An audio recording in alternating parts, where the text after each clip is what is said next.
Welcome to Dwarven Forge. This is everything you need to know about our terrain in 60 seconds. Ready? Let's go. We hand sculpt our pieces for maximum detail and artistry, infusing passion into every millimeter of our work. Everything is available beautifully hand painted so you can start playing right away. Or you can choose unpainted to paint everything yourself. Our pieces are completely modular so you can use the same sets to create a new adventure every time. Most pieces have embedded anchor magnets that affix to our terrain trays for secure building, and for revealing rooms as your players discover them. We create everything out of Dwarvenite, our top secret PVC formula that's nearly indestructible. We pack our pieces with as many features as possible, such as swappable LEDs to quickly change the look of your scene. We offer magnetic accessories to add flavor or increase the danger. A 1-inch tactical grid is sculpted into our floors, hidden in dungeon flagstones, natural rocks, or sticks and plants. In addition to sculpted pieces, we make terrain trays to use as a vibrant graphic base for your build. We offer a range of environments, including dungeons, caverns, cities, castles, sewers, forests, mountains, streets, burrows, ice, and hellscape. And that's just the beginning. We have a passionate fan base who can tell you all about it. And that's everything you need to know about Dwarven Forge in 60 seconds.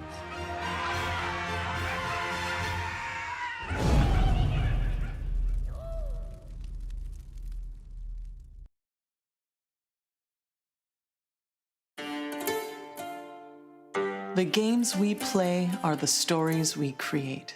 The fortress doors swing open, Every story is unique. and the sound of war drums rises. Sometimes our stories come to us when we least expect them.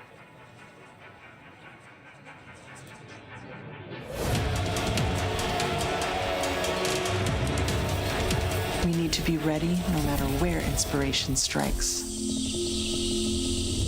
And sometimes our stories are told over great distances.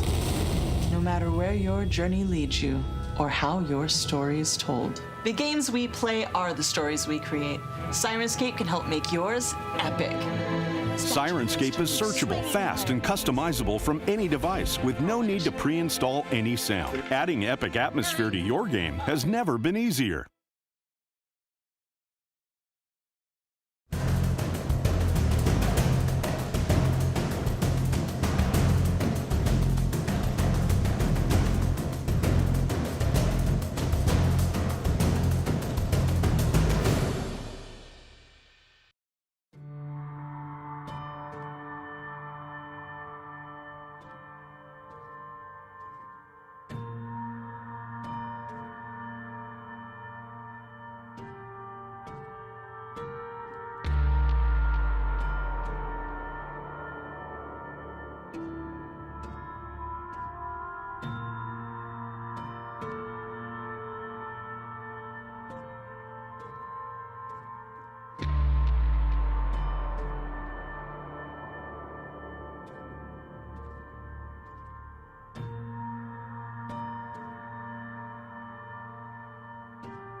Hey everyone, welcome to episode 5 of Into the Mist. I am Jason Azevedo, your Dungeon Master for this evening, and we're just going to go through some quick announcements and then we're going to dive in to the action. It's going to be nuts tonight.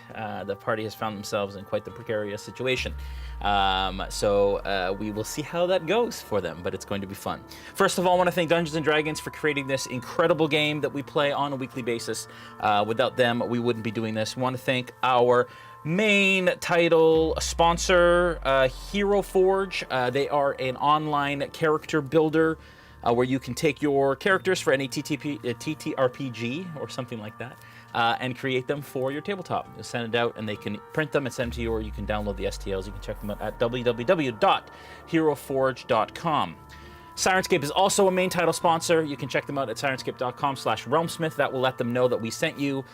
They have an online sound and mood player for your tabletop gaming. We use it all tonight. A lot of the sound effects and sound sets that we're using tonight are actually official Dungeons & Dragons Curse of Strahd sound sets. And then if you go on the site in the search bar, you click on, you search for RealmSmith, you'll see all the sound sets that we've also created for them throughout the last couple years. So thank you to Sirenscape. Want to also thank Beetle and Grimm's.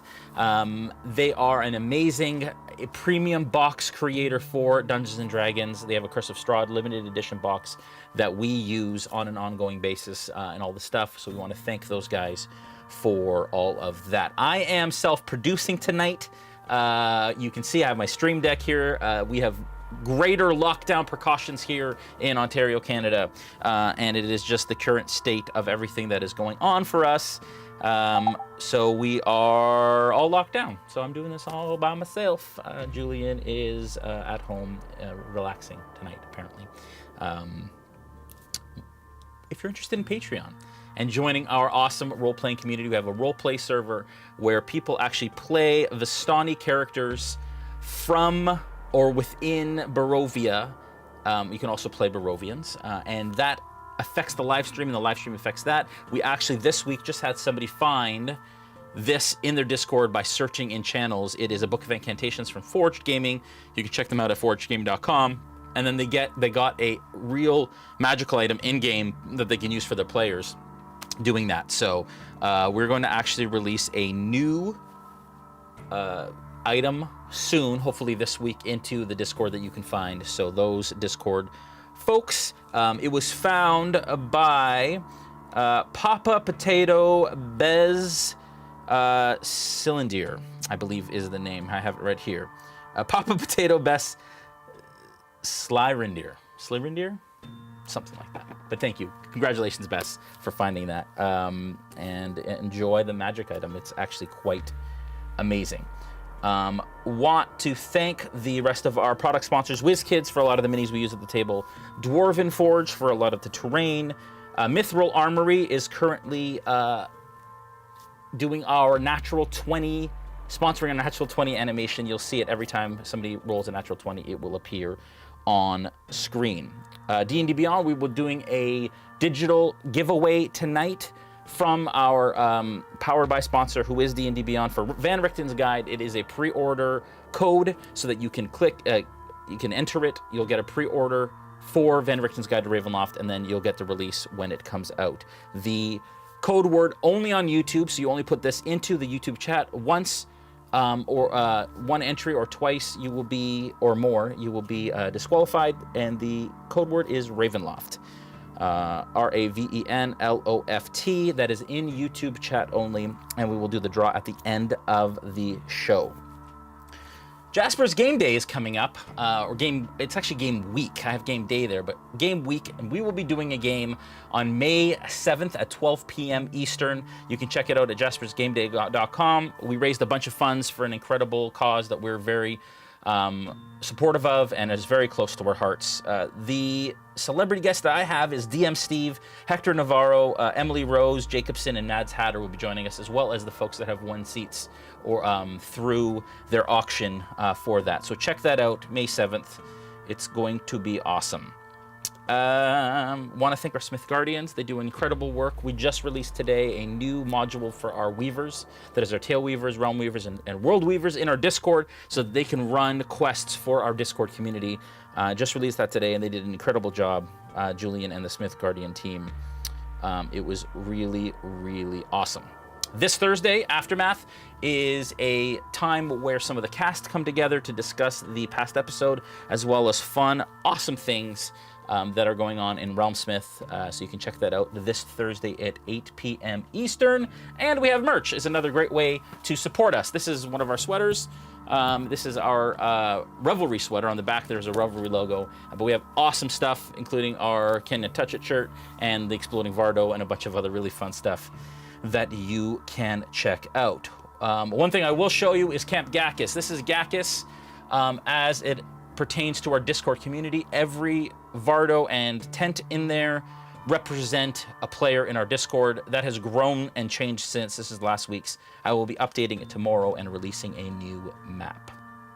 If you're watching either now or after the fact, especially on YouTube, make sure that you like and you subscribe and hit the little bell icon. Everyone that's watching, if you like the video, then more people know about it, and it's really great just to get the word out there. I think that's it. So far, so good. Are you all ready to venture into the mist? As I click the intro.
Welcome back, cast.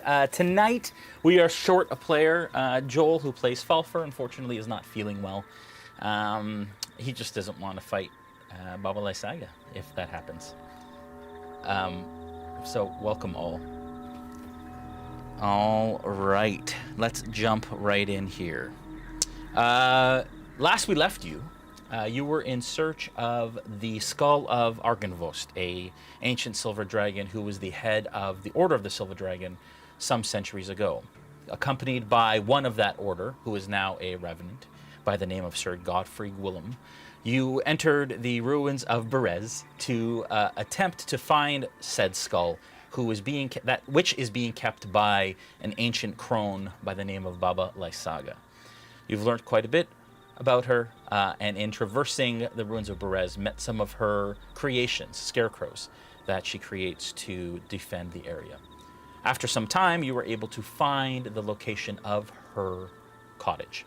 Looking through the mists, you saw a lone building, and I will give you that description one more time. Someone has built a ramshackle wooden cabin on the stump of what was once an enormous tree. The rotting roots of the stump thrust up from the mire like legs of a gigantic spider. An open doorway is visible on one side of the hut, beneath which floats the upside-down, hollowed-out skull of a giant dragon. Flanking the hut's doorway, maybe we'll do this. Flanking the hut's doorway are one iron cage that dangles like a hideous ornament from the eaves. Scores of ravens are trapped in the cage. They squawk and flutter their wings fairly constantly. As you are some few hundred feet away from the cabin, I'd like you all to make perception checks, please.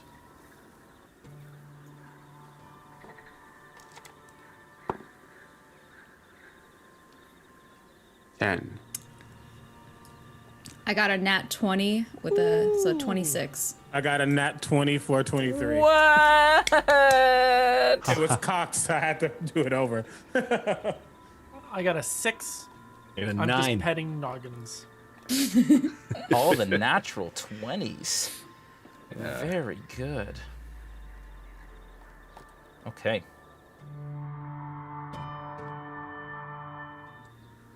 Stream Deck messed up. See that? This is what happens when Julian's not here. Julian! F you, COVID. All right. Back to here. That's off. All right. Sorry. So anybody over a 50? There were 2 natural 20s. Is that right? Anybody else over a 15? The best people, obviously. No. With the natural 20s, amongst the cacophonous sound of the ravens, you hear a distinct sound kind of break through the fog and the silence, just under, emanating from the cabin. It sounds like what seems to be a baby crying, cooing. Very quiet, just under the crowing of the ravens. What do you all do?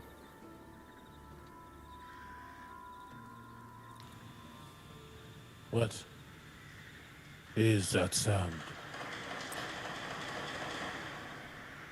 Did you hear a baby?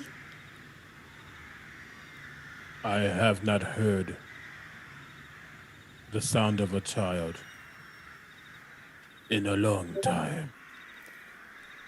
Oh, it's like an adult, but higher pitched, more annoying. Like Falpher. Well, sort of. I'm sure it wasn't Noggins. All I hear is Noggins the ravens. does not sound like this. Yeah, with a natural 20, you absolutely know that it's not Noggins. It is very distinctly the sound of a baby crying. Is it coming from the area where the hut is? Yes, it's coming. It's emanating from the hut. If there is a baby inside of that place, we must go in. Agreed. Can we draw her out and kill her first? Wait. What if it's the mother? If there's a baby in there, then whose baby is it? I don't think it's hers. You don't think it's baby Lysaga? No. Listen, from what we know of the hags, they do horrible things to children. That is true. I would not assume Yeah, I think that this is her. Falpher is still sick from those pies.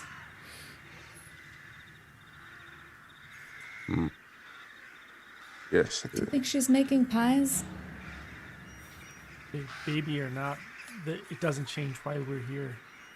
We have to get in there and get rid of her. Do. Then we can save the babies. Are you all prepared for what could happen? I unsheath my sword with a whooshing. Ready. How Me close too, are we but to not the as cool. You're about, I'd say, 200 to 300 feet from the cabin. You can see it. Okay. It's in the distance. All right. Now, the ravens have befriended us in the past. These may be friend ravens. They could be. I vote perhaps we should set them free, and maybe they can bring support. Does anyone have a way of, I don't know, speaking to them? Well, Muskoka spoke to the goat that now has a name for some reason. Can you speak to all manner of beasts? Yeah, I should be able to. Are the ravens really close to the hut though? Yeah, so you can see in the image there, that cage just to the left of the door is where they're held. Yeah. I think that by the time we get close enough for me to have a conversation, we're probably going to be in a fight. Well, we'll be prepared to fight, but I think it's worth a try. What do you think? If the goat had no qualms fighting for us or with us, perhaps the ravens will want to fight too. This seems like good logic. Oh, I think there's more to the raven story. I think we're hoping it's not just the birds, right? Didn't we have some friends that turned into ravens? Yes, where ravens? Yes. They could be our friends trapped in there. It has been some time since we've seen them. Ooh. But how will we find out? Should maybe we sneak a little closer and see what we can discern? Can I cast invisibility on Muskoka? Sure you can. I'm gonna do that. Muskoka. Perhaps So a you've done silence that? would help again. Have you cast it? Yeah. So I just kind of disappeared. Yeah, all of a sudden you look down at your hands. I mean, like, And- I'll wait till you're ready. Oh, you didn't give me any warning. I'll wait for consent. Not wait for consent. How am I supposed to find my component pouch? You can see yourself. Like Okay. you're still very aware of, but nobody else can Okay. see it. Yeah. So is the plan that I'm gonna just walk up to Baba's hut by myself again?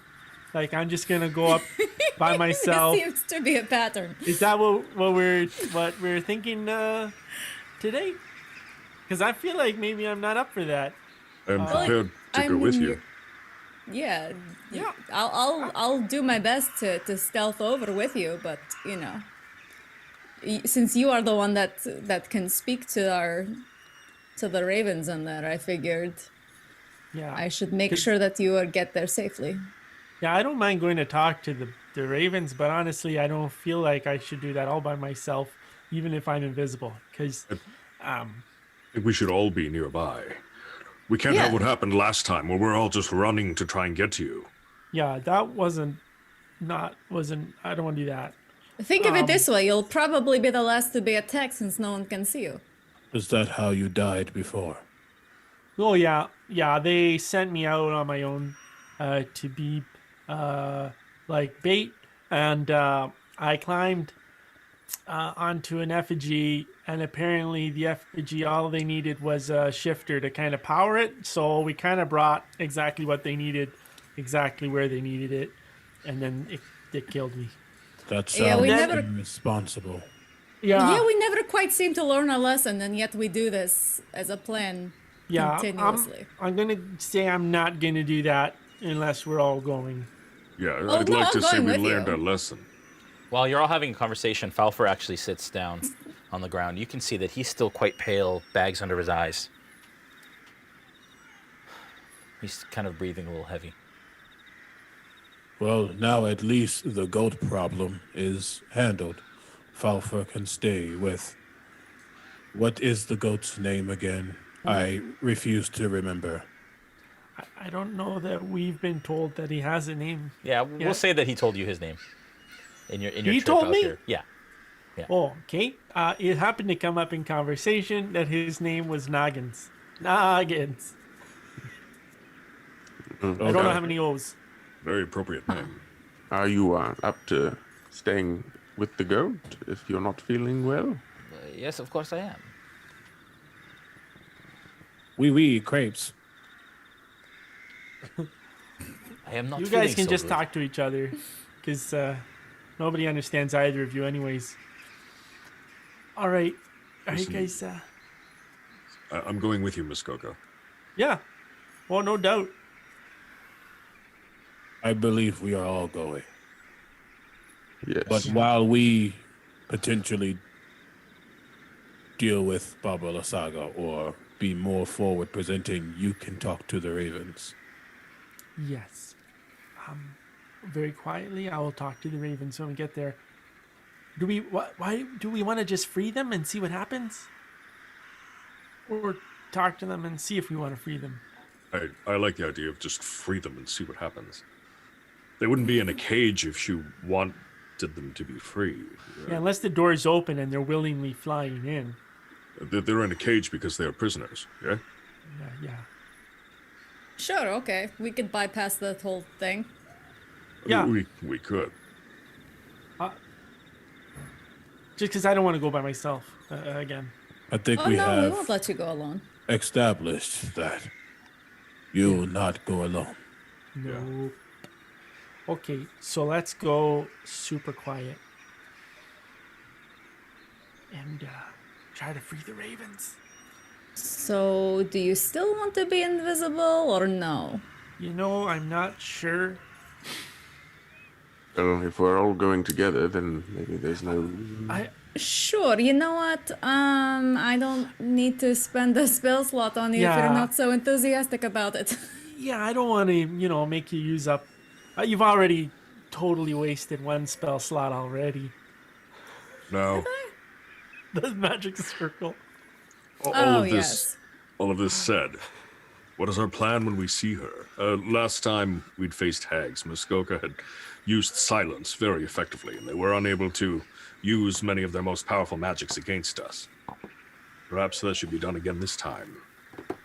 That's true. Potentially, but that might also hinder the things we can do if we are closer.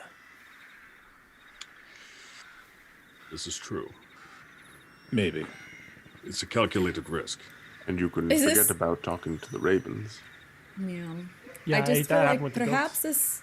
perhaps this is another one of those moments that we usually have where we spend too much time talking about what we're going to do when we just end up running in and not having a plan anyway. Maybe we Right. just go. Yeah. Okay, let's go. All right. But quietly. Yes. Yes. Tinka. Is anybody able to make us a little quieter? Any pass without a trace? Or... I have no idea what that is. Oh, it's new. It's the latest. you might not have heard about it. The latest in spellcasting technology. Oh, it's very new. Only a few hundred years. Back in my day, we just break those toes so you don't put too much weight on the ground. Therefore, you are silent. That was a Did you joke. play? Oh, huh. I am learning Nah. how you all thrive in this current time. That was a good one. Oh, that was good. Yeah, I'm that going was to write that good. down on one of my scrolls. I don't have toes. We should continue. All right. Okay, so we're going to quietly approach the hut. Okay. Can I get stealth checks from all of you, please? I already rolled expecting this. It's a 10. Okay. That's including my disadvantage. Okay. I got another nat 20 for 27. Very Thank you, nice. D&D Beyond. Oh, well. I rolled a 10 I as well. also got a 10. I got a Whoa. 6. Okay. So the average. Yeah. Wait, yeah. All right. Can I get a marching order, please? I'll be up near the front, so I can catch anything that might fly at us. I am also close to the front because Argandval's skull. He's looking at it. I'll be right behind Sir Godfrey. Yes, and I'll be close by with Dmitri. Dmitri. Yeah, I'll kind of walk near Dmitri and Ezmerelda, not necessarily behind, but beside. Okay, there isn't a lot of room, so there's a bit of a land bridge sort of situation as you approach. And you can see on either side is muck and swamp water to either side. And there's a bit of a solid area of land. And as you walk, you can hear...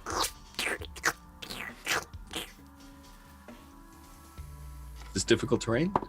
It is when you're in the water. So either side, so here and here is difficult terrain. The land bridge is not. Gotcha. Difficable. And the pathway we're on is also not, right? Is not, yes. And it leads right up basically to the door. You're not that close yet, but you start your approach. And it's tough to be quiet in the swamp. Everything squishes, everything snaps. And as you kind of make your way towards, you close in 100 feet. I wanna watch, if we're on a land bridge, I kind of want to watch the ground around us for any sort of traps or snares. Okay, give me a survival check as you walk, please. Or actually, investigation, I would say, sorry. If you're actually looking for traps. Well, that's worse, unless you let me entirely re-roll it. Nope. 6. Yeah, nothing that you can see as you walk. Oh, as you do approach, you see that there is, at even the 200-foot level, you can see that there's a flicker of light through some of the cracks and boarded up windows. The door to the front is closed. You proceed? From 100 feet, can I hear if there's a baby? Perception check. Do you think we should see if there's another entrance before we walk in the front door? I roll a perception too. Yep. I rolled a 24. Rolled an 8. Okay. With a 24, you can absolutely hear the baby kind of cooing and laughing. All right, I'm slowly filling with rage. Okay. Well, can we tell where the ravens are being held? Yes. So just to the left there's a cage. This thing here. This here. It's a cage with ravens, and it's swaying as the ravens are fluttering. And you all remember that as you killed scarecrows, raven feathers burst out from them. And that was the last time you saw raven feathers. Even though ravens are a ongoing kind of theme in Barovia. Oh snap! Like some sort of a loft full of ravens. It's crazy. Okay, can I see the locking mechanism on that cage from where I am? Not from where you are. Okay. The mist is the fog is fairly thick here. The ravens are still going crazy? Yeah, they're still fluttering around. You still hear them squawking. Muskoka, perhaps if you tilted an ear, we'd be able to tell exactly what these ravens are saying. Well, I gotta be honest. I'm not sure that I want to use this slot to talk to the creatures that we're probably gonna save anyways. Why didn't you say that like 20 minutes ago? Well, we just kind of got to go in anyways. You know what they're probably saying? Hey, help, get us out of here. I don't want to be in here. Why'd you lock me in here? Where's my family? I want to see my mom. That's what they're saying.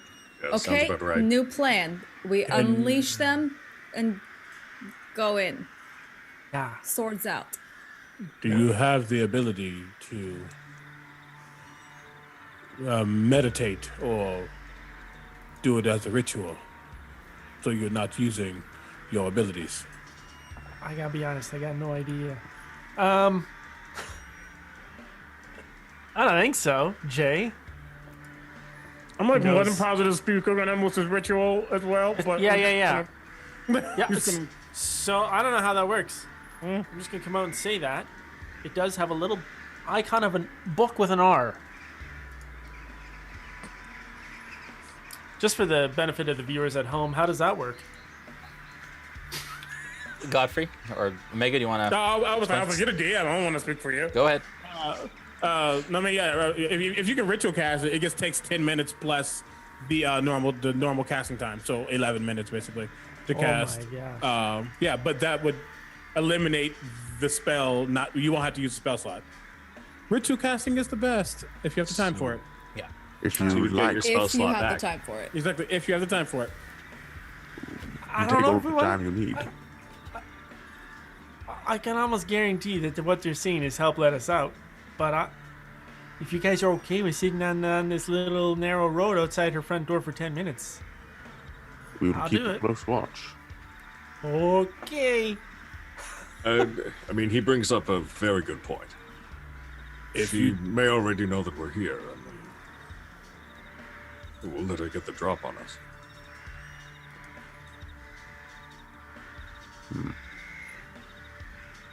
if you do not vote on believe this. it is necessary, then we do not need to. I was just simply asking. Ezmerelda takes out a coin and says, heads, we just release the ravens. Tails, we wait here 10 minutes. Who wants to call it? Okay. I'll Who let wants to call Muskoka. it? It's gonna be tails, like feathers. Got tails on them, feathers. Okay, Tails, we wait for you 10 minutes. Okay. Jay, you wanna roll that? Sure. Roll your D2. Heads. Okay. All right, All right. free the raven. We just go in. Free the ravens! All right. Can we tell from where we are if it's a locked cage, like if it's going to be tough to open? You can see that there is a. Well, I told Brandon you couldn't see at this distance. You can't see kind of what blocking mechanism is there. Okay. The fog is just too thick in this area. All right. Shall we keep walking? Yes. All right. Another 100 Ready. feet. You are now 100 feet from the cabin. At this point, you can see that there is a padlock on the cage. Any of you good at opening locks? I've had very bad luck trying to open them with my sword. The last time I tried to open the lock. Oh, yeah. No, you can't do it. Ezmerelda, are you pretty good at opening locks? I don't know. I don't think I'd ever really, thought about how good I was at unlocking stuff. Probably not. Oh, Okay, what would I best. roll for that? Okay. For If I didn't have proficiency in... Do you have lockpick tools? I do not. What kind of lock is it? It's like a padlock. Sorry? Does anyone have a dagger? Oh, I do. Godfrey holds his hand out. I hand Got- it over to him. Godfrey's going to stick the dagger in the open area of the lock and twist to just break the lock because he's not waiting. Okay. So you are approaching. Can I get you to make another stealth check at this point for the last 100 feet, please? Oh, thank you. Thank you, DM. Oh, it's worse. Two of us have disadvantage, so just know that. Yeah. I went 13. from a 10 to a 9. That's okay though. 9. That's a +2. That's a 19. Okay. So you start to move forward with this dagger, and you guys can hear that Godfrey begins to move quite slow, quite quietly ahead. Are all of you approaching? Oh, yeah. Yeah. Okay, sorry, what were those stealth checks again? 19 from Godfrey? 9. I had a 9 as well. I had a I had a 13. 27. 27 and a 13, Sterling? Yeah, 13. Okay. All right. You all start to move forward as you approach the cabin. within about 50 feet, you hear the baby begin to, as it begins to cry, and then you hear,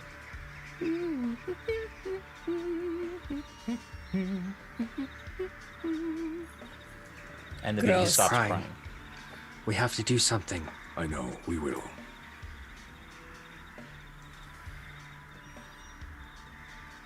Yeah. 25 Is feet. Godfrey? Okay. Oh no, yeah. Godfrey is not focused on the child right now. Okay. Just getting the ravens open. The lock of the ravens open. Not really sure why, but he's doing it, and then he'll worry about Baba. Okay. So Godfrey makes I'm it gonna- to the cage. Where are the Yeah, rest as of you going? Godfrey, as Godfrey pulls ahead to go towards the cage, I'm going to cast guidance on him. Okay. Which lets him add a D4 to the number rolled. Okay. Whenever he rolls a check to mash this lock. Yeah, I'm thinking to break it more than Yeah. lock it. Pick it. Okay. I'm gonna go near Godfrey, at the slightest sign of danger. I'm going to ready in action to cast Beacon of Hope. Okay. So you want to be My near him? eyes. Can I help Godfrey with my athletics? You sure can. Okay, so same rule as usual? Yep. Okay, so add a +5 to whatever you roll. Okay. Cool. I'm just waiting. I don't know what he wants me to roll yet, so I'm just waiting. Okay. Ezmerelda, where do you want to be?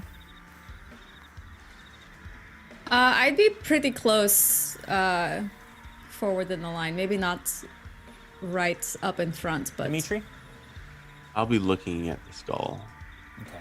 It was close to the skull, but also watching. And yeah, as you pass the skull, Godfrey, on your right, your heart drops. What heart you have left? Yeah. Which no longer beats. Yep. He has noted, and he is thinking about the task for a second. Yep. Not Star-Lording this in the fight against Thanos. Just rewatched that yesterday. It was so good. So good.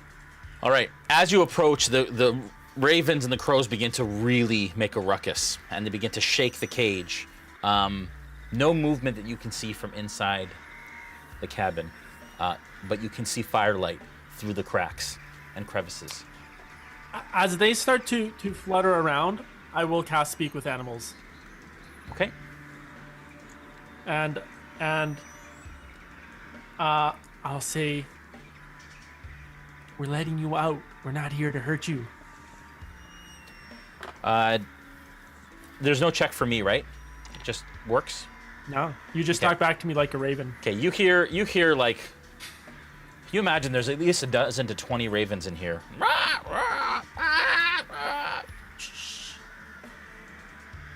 We're letting you go.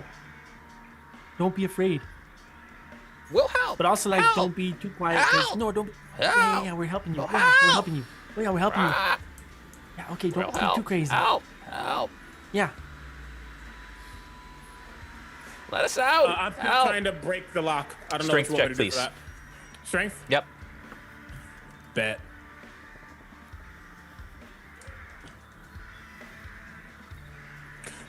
Since it's a dagger, am I proficient with the weapon that I'm using? Not to break a lock Damn with. it. That's. Oh, y'all, that was almost a natural one. I got real scared. 22. Okay. It takes more pressure than you expect it would to snap this lock. There's something special or unexpected about this lock. But with Sterling's help, as he kind of puts his hands on yours and adds torque to it, it snaps. Do you also see, just for flavor, as he's twisting and struggling, some of his bone actually begins to break. Nice. And then he finally snaps the lock. Nice. Didn't really feel it, but it is done. And I will attempt to open the door. Okay. You open and you hear it creak, the rust kind of coming off of it. And as it does, the ravens just flutter out past you, flying past, ignoring you, and they kind of fly up almost in a group, circle the cabin, and then into the cabin through the roof. and through a bunch of different cracks that are there. You hear a cacophony of biting and gnawing as you hear in there. And you hear a female voice scream as this happens. And all of a sudden, you hear the sound of lightning inside as it strikes out, and massive flash inside of the cabin, illuminating the inside, and the ravens go silent. Muskoka, were you just speaking, Raven? Can you tell what they said just now? They said, help, let us go. And then they all, well, I don't know what, I don't know, Jade, what were they saying? Yeah, like, insight check. Hey, we're going to get you.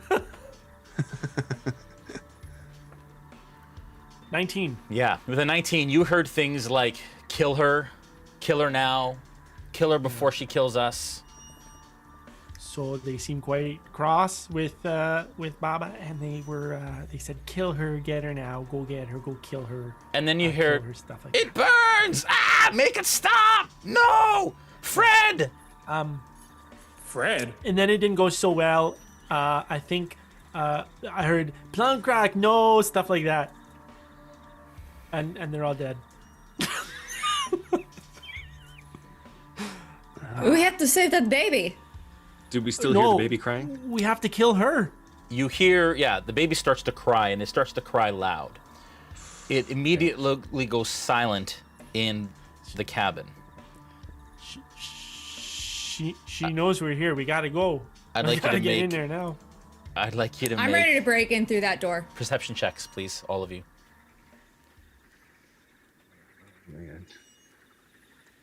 14.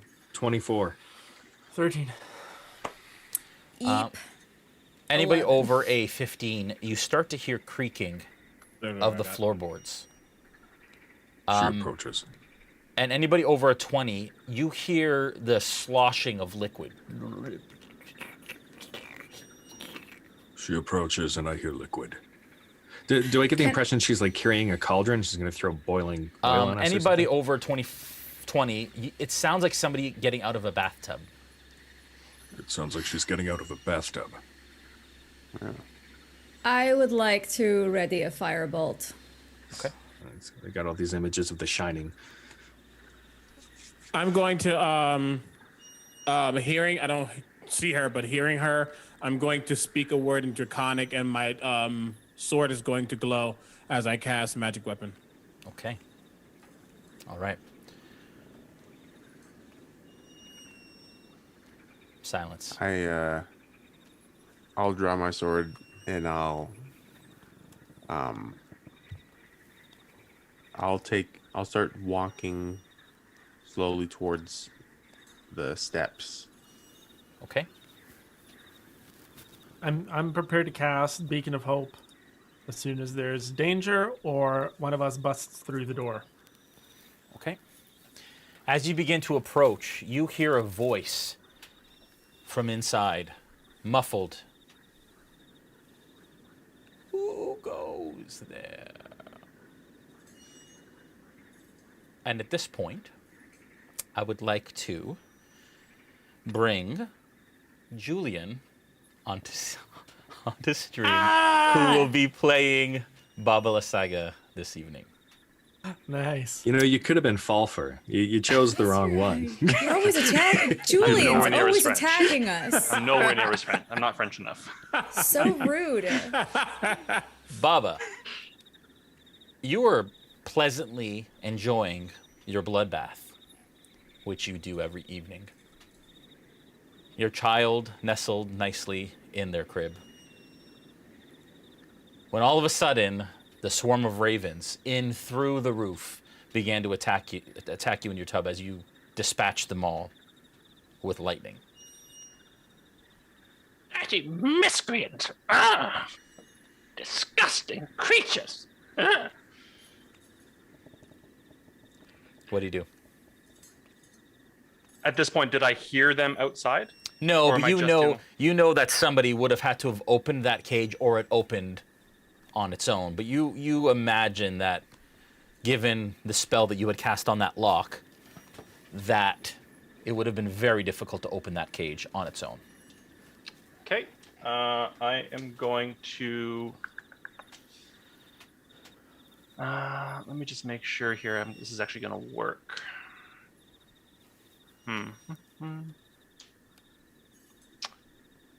All right. I am going to first spend a spell slot. I'm going to cast True Seeing on myself. Okay.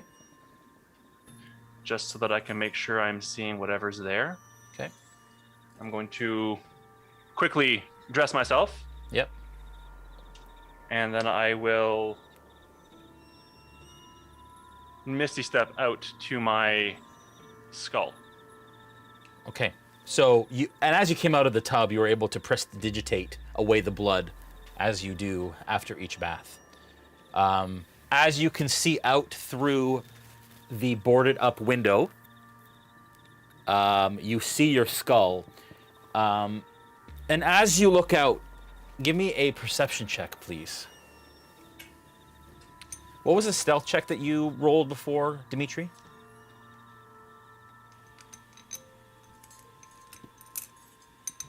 Do you remember? Oh, mine? Yeah. My stealth? It was a 9. It was a 9. So as you, what's your perception, Julian? Oh, the perception.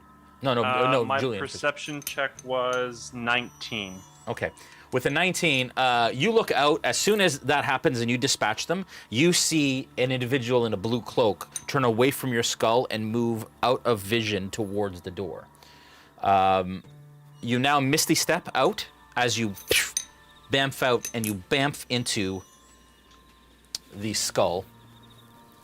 I do have you here somewhere. Where are you?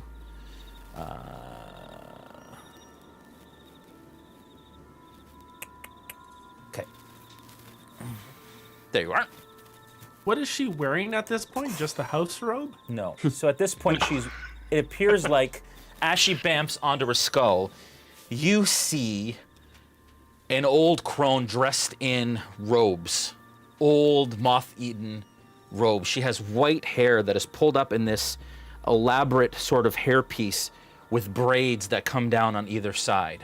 She's hunched over with long, gnarly arms as she appears behind you in her skull. How much damage does it look like the ravens might have done? Minimal, if at all. Couple scratches and nicks on her. What have we here? Why have you come to my humble abode? I will cast Beacon of Hope and say, don't let her speak. There's no conversation to be had. Counterspell. Okay. With the counterspell, is that automatic, Julian? What level was Beacon of Hope? 3rd. Yes, automatic. You go to speak the words, the spell fizzles. No! No, that's not polite. I'm just trying to greet my guests. What are you doing here? This is not the place for lovely folk like yourself interrupting my bath. Well, then what We are are you? no guests, and you know what you have taken. I don't know what you mean. I've taken nothing. Godfrey? Godfrey Okay. has been staring at Baba Lysaga standing in the skull of Argynvost. And you see he is seething. He's waiting for one cue. DM, do I recognize Godfrey? Give me a history check.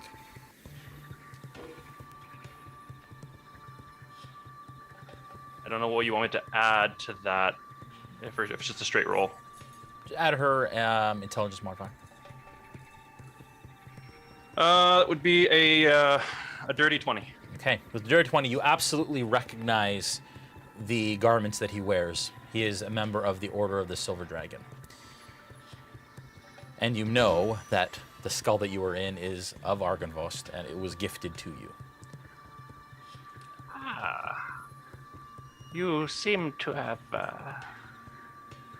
misunderstood.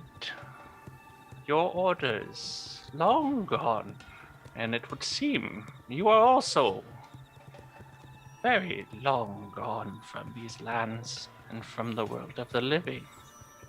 This is decoration for my little home here in Barovia. As you can see, I am far from long gone. And so, counterspell this, and I'm going up to attack him twice, if I can get to her. Okay. I'll allow you one surprise action. Yep. Not surprise action, sorry. You wouldn't. I would like you all to roll initiative at this point, actually. Makes sense. I did have a firebolt ready. She did. You That did. is true. You did. Are you using it? I will. I will say you dare desecrate the skull as a house decoration, and you see my hand, like, the flames produce into a big, massive ball of light, and it hurl it at her.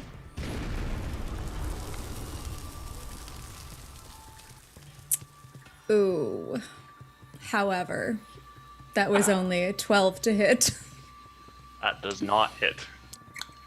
As she kind of ducks under aptly, and it flies over her head and explodes into the tree and fizzles in the swamp behind her. If everyone can roll initiative. Sterling. 21. Dmitri. 11. Falpher. Not here. No. Muskoka. 15. Ezmerelda. 18. Baba. 18. Godfrey. 19. Ooh. These are high. Okay. Sterling, you're up. As you see this firebolt fly over her head, as she ducks out of the way, no problem. What do you do? All right. I bonus action use Uvar, so that for 1 minute I will be able to enter a prophetic state to be able to add advantage or disadvantage on things that happen within 60 feet of me on each of my turns. Okay. Or on each round. It's a reaction to use. Okay.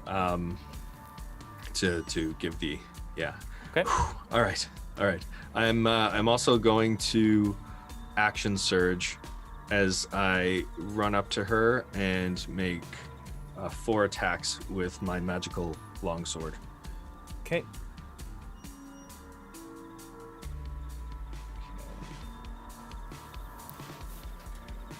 These dice are not working for me. No. I think only one of them is a hit, because only one of them was higher than 10 at a 22 to hit. That's a hit. A waste of a action surge. 9 points magical damage. Okay. Sir Godfrey, you're up. Ezmerelda, you're on deck. Yep, my sword is gleaming, and I'm going to attack her twice. First attack. I swear to God, that's a natural 20. Okay. I'm gonna take a picture of this dice because this is my Black Lives Matter dice. Second attack. Take the picture. Boop. Is a 16 on the die, so that's a 23. No. Yeah, 23. It's a hit. Yep. Great. You double dice or double damage? First dice is full. First dice is max. Yeah, Roll the thank second. you. 14, 18. Wait. With that, it's actually a little higher. 18, 19. Then,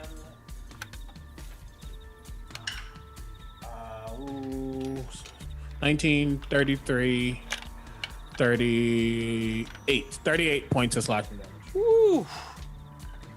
That's non-magical. Oh, no, it's magical. It is magical now. That's right. Sure is. Okay. Ezmerelda, you're up.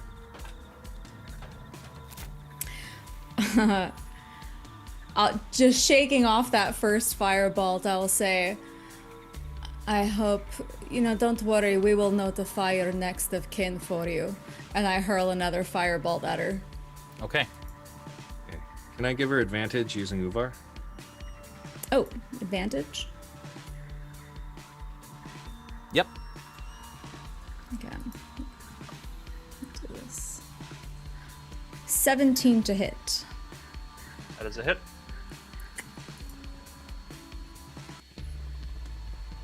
With 17 points of damage.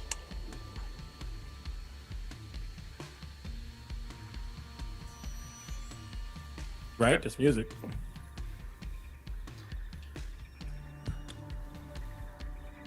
Baba, your turn. Okay. I am going to go up. I'm not sure if you have your platforms there, but I'll use the skull and I'll go up. How far do you want to go up? I will go 30 feet up. 30 feet? Opportunity attack? Yep. From Sterling and from Godfrey. Does that count the same as an action with 2 attacks? Or just 1? Just 1.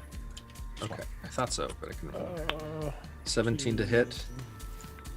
That's a hit. 27 to hit. 9 points. 9 points magical damage.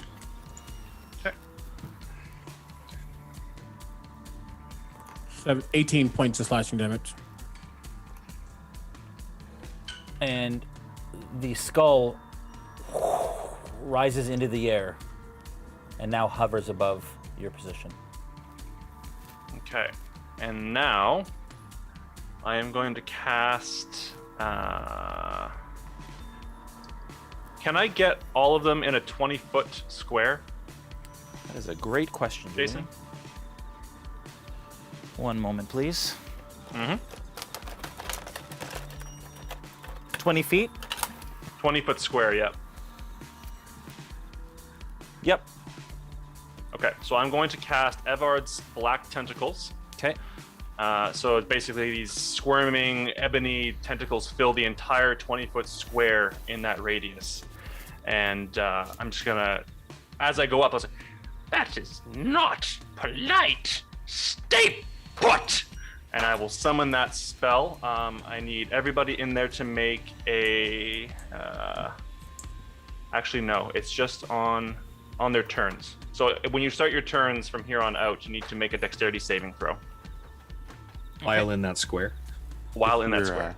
If you start your turn there. So you're all starting your turn. You'll have to do it at the beginning of your turn, and if you move on, that's if you're within 10 feet of me, you get +3 to your save.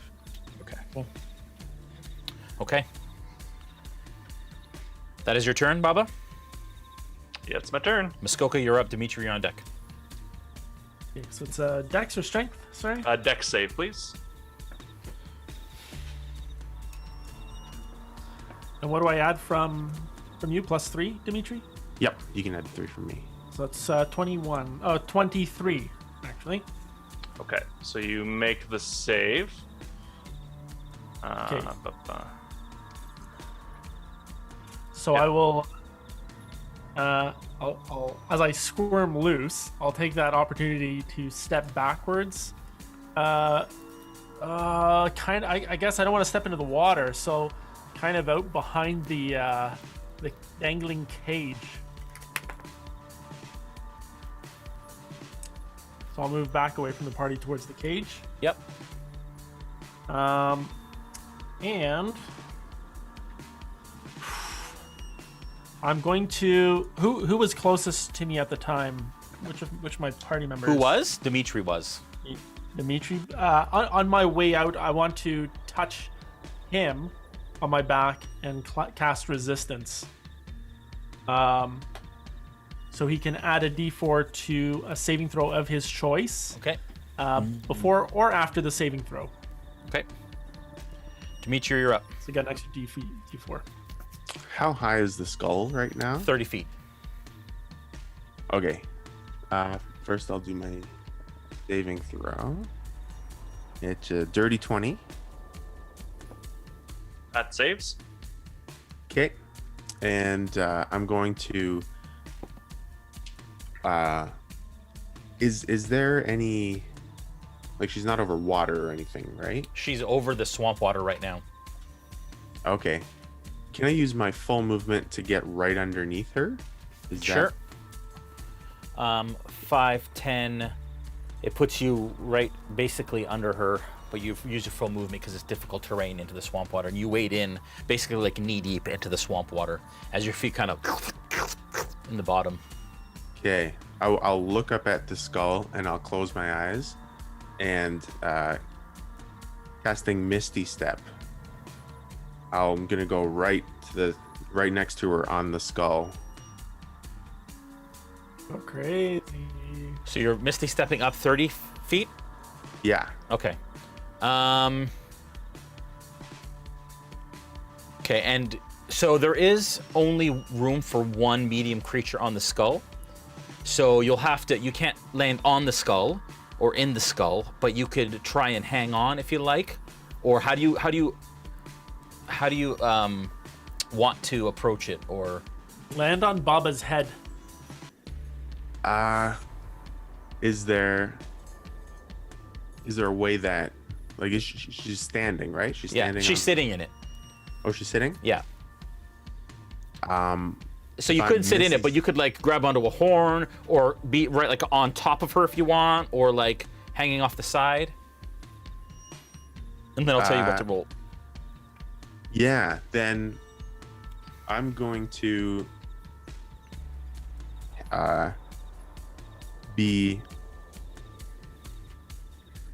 I'll hang off. No, that's not gonna work. I'll be on top of her. Okay. And I want to attempt to rip her out and like toss her to the ground. Okay, so you want to basically like trying to grapple her. Now you won't be able to grapple her on this turn because it's an action, and you're Misty Step's a bonus action. So do you want to use your action to grapple her? Yeah. Okay. Or you can attempt to, what is it? Charge. What's that action? Anybody know? There's a charge action. Shove. You can try a shove. Shove action. Yeah, shove action. And I think that's just like a grapple check, right? Opposing checks? I believe so. Nobody ever uses shove. I think it's great. It's right here. Sorry, yes, Jason, you can either choose to grapple or shove with that check. Right, got it. Yeah, it's athletics. Okay, good. All right, so... Or acrobatics. Dmitri disappears, appears just above her or beside her as he kind of falls onto her, attempting to body check her. Dmitri and Baba, I'd like you to make strength athletics checks, please. That was a natural 20 on my roll. Okay. What's the full amount? So for a total of 24. Okay. Okay, it's I rolled 17. Okay, so Dmitri, you think you have enough behind it, but it's like hitting a wall as she kind of looks at you and braces for it. You smack into her and then you begin to fall. I would like you to make a dexterity saving throw, please.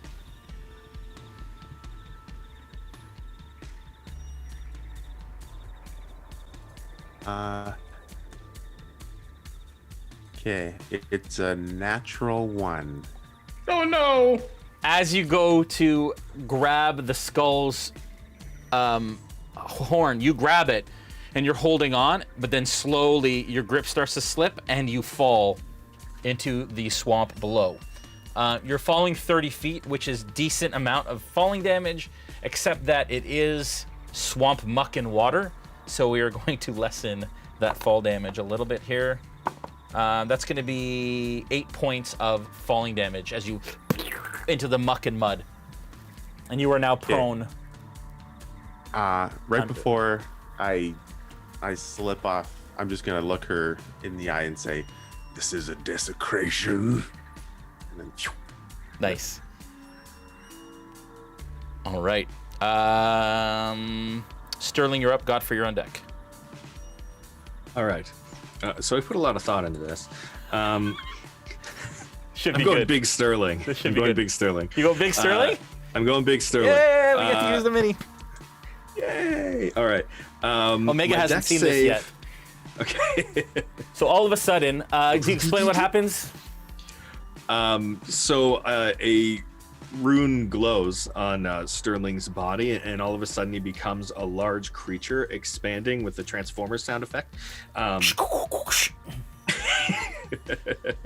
And his voice is a little bit more like Optimus Prime as he gets there. I love using your Big Sterling mini. It's great. Me too. Sorry, I just broke my pen. Oh. Okay. My dex save was 10. I'm guessing that's not high enough. To what, sorry? For the tentacles, my dex save was 10. What's the DC on that, Julian? Can't hear you. Sorry. What was the roll? 10. No, that does not succeed. So you are restrained in place. You cannot move, and you take 12 points of bludgeoning damage as the tentacles batter and wrap around you. That sucks. Okay. That is before you turn into Big Sterling. All right. And does my Big Sterlingness do anything to the tentacles as they're wrapping around? Does I it, don't like, think you can stretch attack the them? tentacles, correct, Julian? Pardon? You can't. He can't attack the tentacles, right? They don't take damage. Like they don't like stretch and snap as I expand? No. Okay. I would say that as you expand, they dissipate, but then reform. Okay. All right. Jerk tentacles. Okay. I'm going to use the Vengeance Vishnad crossbow. Yeah. Which is does magical damage, and I fire twice, 24 and 16 to hit. Those are both hits. Okay, so altogether, including Big Sterling, is 23 points of damage for crossbow bolts. Okay. I'm gonna say actually. Sorry, Sterling. Did you roll that with disadvantage? No, You're restrained. Yeah, you are restrained, so you have disadvantage on all of your attack rolls. Okay, all right. And Baba, I would say that you have half cover in the skull. Okay, well, one of those disadvantage rolls was a nat 20, and the other one was. What is that? Oh, that's to hit. Was a 23. Okay, so they still hit. Okay. So So yeah, how much damage was it? Total of 23 damage. Okay.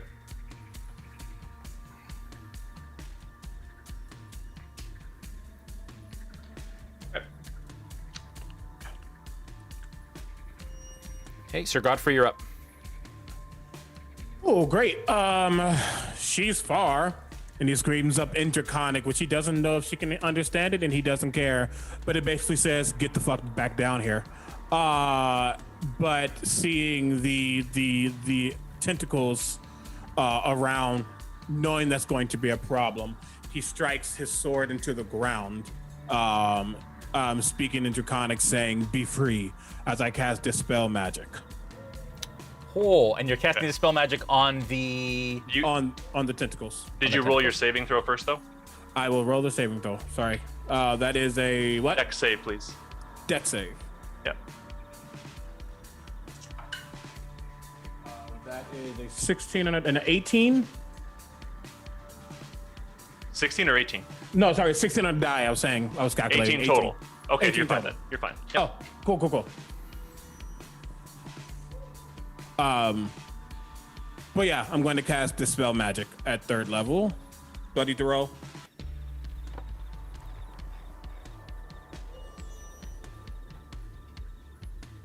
I don't know what level Ivard's Tentacles is. Can't hear you, Julian. Are you talking? Yeah, it is a 4th level spell. All right, I need to roll. I need to use my spellcasting ability. Excuse me. Yeah, that's a 15 on a die. +4. Yeah, so it dissipates. The tentacles go away. And I just look up and say, anything else? My turn's done. Ezmerelda, you're up. Baba, you're on deck. The skies won't save you, you decrepit old hag. And I hurl a lightning bolt at her. That's a dex save, right? Yes, it is.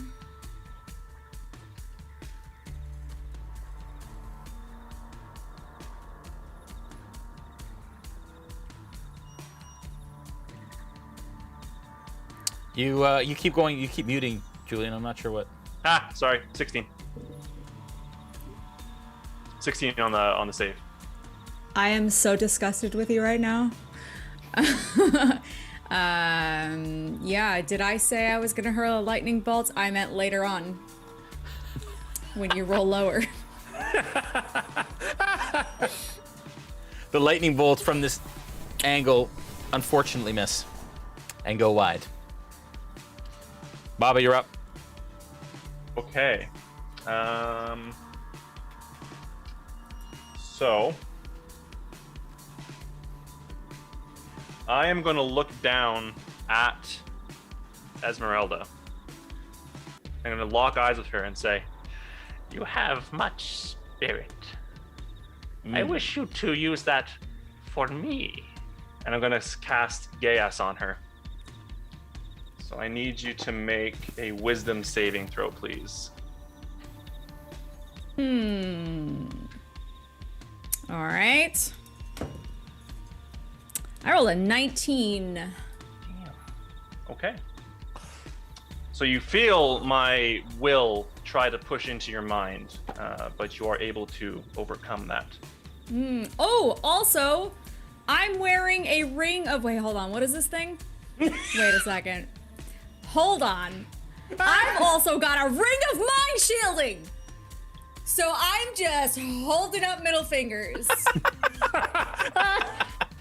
We love it. We love to see it. It's great. Okay, and then I'm just gonna take my skull and I'm gonna move back over the water further, 30 feet. Sorry, so you're moving back?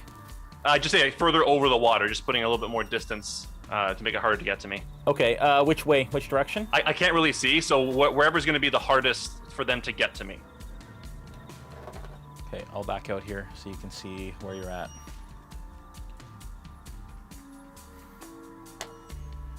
Oh, I was also just reminded that the lightning bolt would still do half damage. Yes, okay. it would. Go ahead and roll it. Also, Julian, you're doing amazing. Yes, Thanks, please Omega. start. Which way do you want to go, Julian?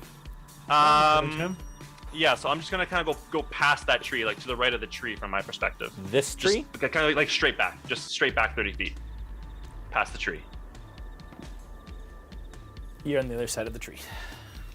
Thank you, sir. You're welcome. Hag wizard ladies flying around, being too scared to come fight me in my face. Seriously, how Muskoka, you're up. Dmitri, you're on deck. how rude. Oh, Also, sorry. that was And then 29 one last thing. Sorry, 29 damage total.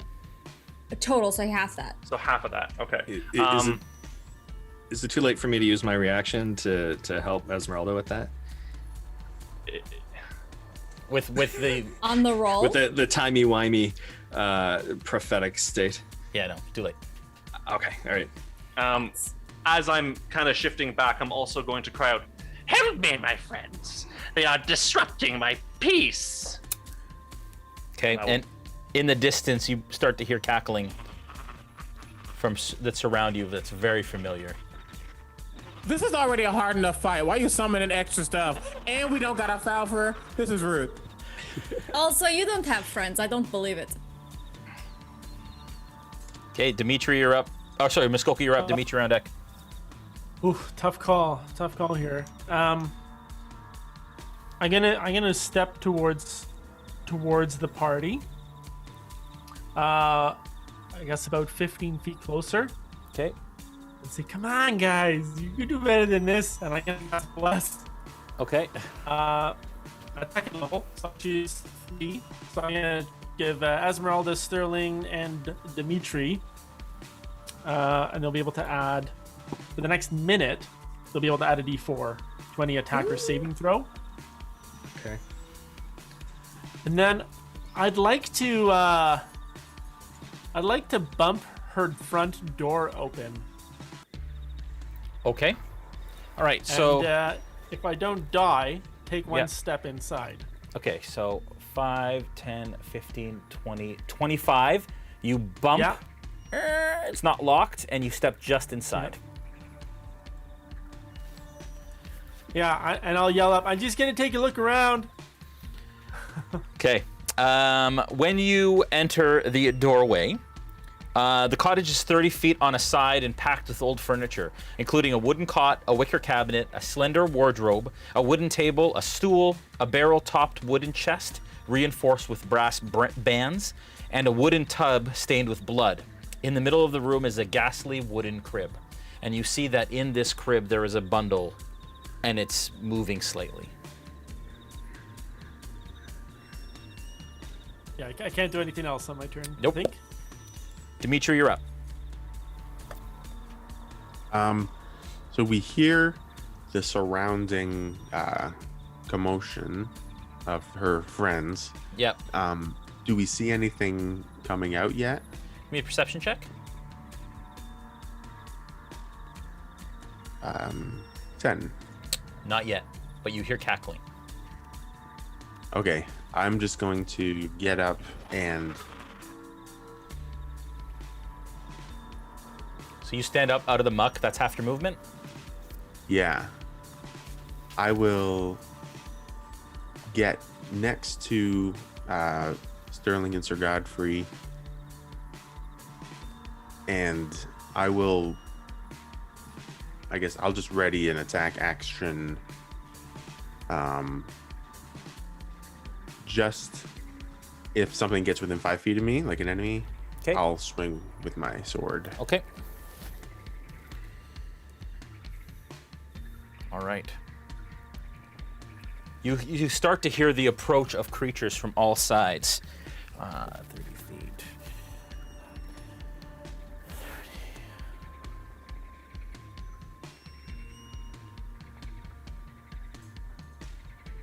And Ezmerelda, you can see that there's two approaching from behind you. Ezmerelda, Sterling, and Godfrey. And they're using double movement to come through the muck. You see currently, the group of you see 3 that are approaching and surrounding. Are they zombie-like or are they They're scarecrows. scarecrow-like? Scarecrow, thank you. Yep. Yeah, there's 1, 2, and 3. All right. Sterling, you're up. Godfrey, you're on deck. Okay. All right. So I say to the party, I will continue to focus my attacks on her, regardless of what comes to me. Just to let them know that I'm going to keep the focus. My first attack was a crit success, and I came prepared for this, for my natural 20. That was a good roll. And the next one was a 16. I think that's also a hit. It won't be. Not from this distance and with the half cover. No? Shoot. Okay, all right. Well, crit success on that, so that means that's 6 off. So that's still 23 points of damage, including the D4 from Bless. Okay. All right.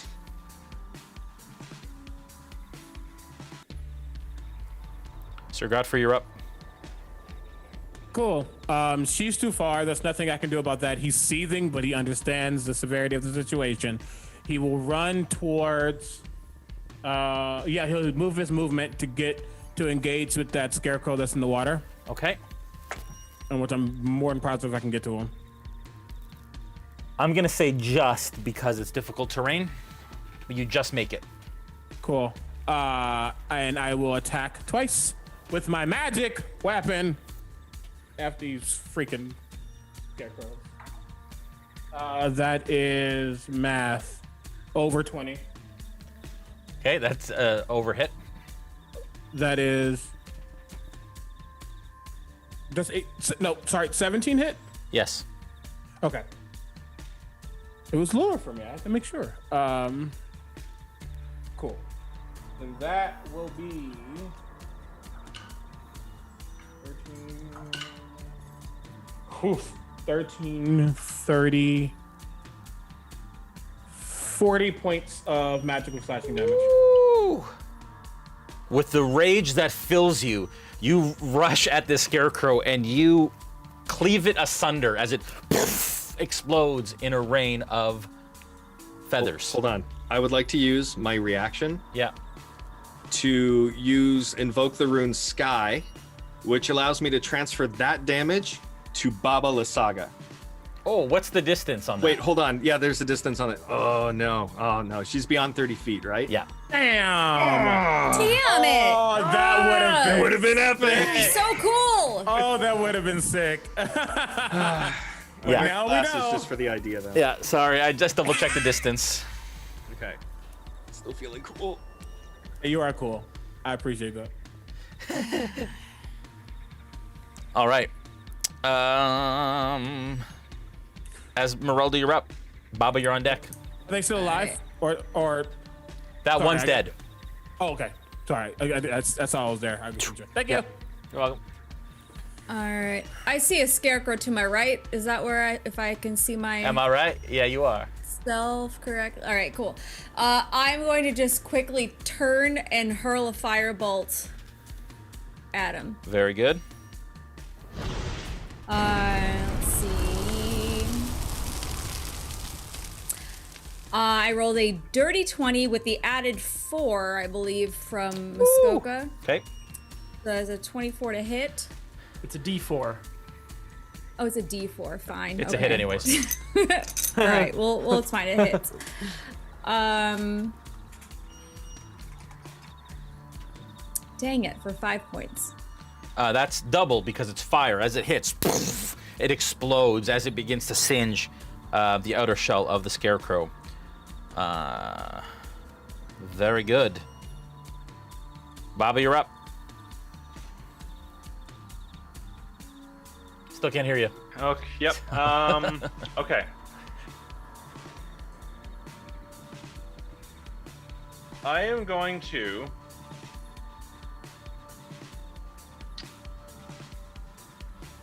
Yeah, I'm gonna cast a spell.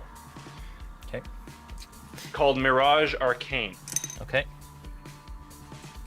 From the perspective of the players, immediately everything around them falls away and the entire terrain turns into this waist-high marshland. The hut disappears and all that is before you is waist-high marshland with thick, heavy fog that's obscuring vision. Is that a mind thing? Like, would my ring be able to shield me from believing that? Oh wait, no, sorry, I can't do that. Never mind. I take that No, back. too late. Too late. You wasted I take it. it back. Nope, can't do that. Casting time doesn't work. So instead, I'm gonna Baba look sits at... there for 10 minutes. Yeah. Instead, I'm going to actually look at. I'm going to look at Omega. I'm going to look at Godfrey, and I'm going to look at the poof of feathers that he's laid there before him, and I'm going to say, "You stop moving," and I cast Power Word Stun on him. So what does that do? Do you dare have you, 150 hit points or less? Yes, I have. Yeah, I have less than that. You are immediately stunned. And then I look at you and say, I am the servant of Argynvost. Your words do nothing to me. I can't be stunned. I was... That! Try me not. Now we're Alright. up. Very good. He shrugs it off. I don't know what she can do, but I was hoping she got some higher stuff at me. Cause I'm like, I got a lot of condition immunity, so let's see what she does. Muskoka, you're up. Dmitri, you're on deck. Well played. Yeah, I'm going to go and kill myself by myself, like I tend to do. So I'm going to walk further into the house, Yeah. and I want to look into the cradle at this baby. Okay. As you approach the crib, you hear, as mentioned before, the cooing of a child. swaddled in clothing, and you see a hand just out of, and just the corner of a baby's face. It looks like looks like a normal human baby. It's wrapped in swaddled in clothing. You see part of its face and a hand that kind of reaches up to you as it coos and makes very cloaked response. Baby Dungeon sounds. Master. From what I see, I'm of the telling baby, you what you see. Okay, I'm gonna go. Sorry, baby, and I'm gonna walk over to the fire. Yep. And I'm going to use my battle axe to shovel coals out under the bed. Try to ignite it. Okay. All right. All right. So give me a perception check, real quick. Okay. 16. Okay. With a 16, you see beneath the crib, as you look at the baby, as you turn towards the fireplace, you see that there's a green light that is seeping up through the cracks of the floorboards.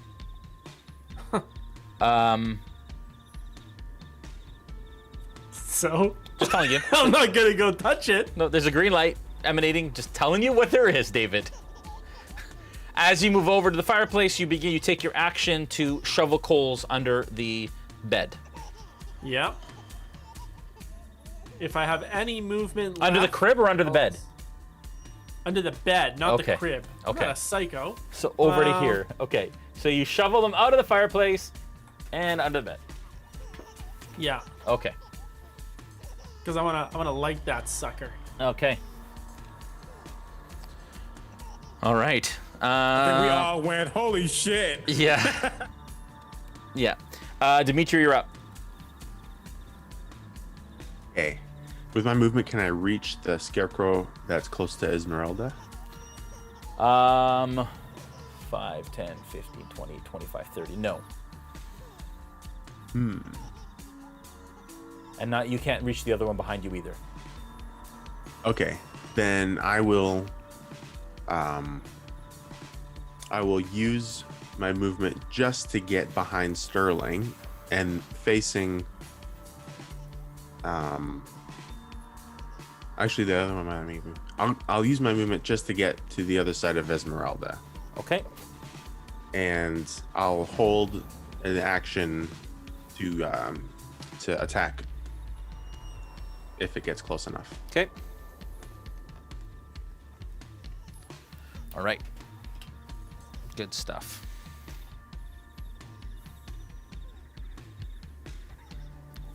Okay. The scarecrow approaches. Dmitri, go ahead, take your attack. It's 23 to hit. That's a hit. And 9 slashing. And the extra attack is another 23 to hit. And it is 15 slashing, so it's 24 slashing. Okay. Sorry, that's...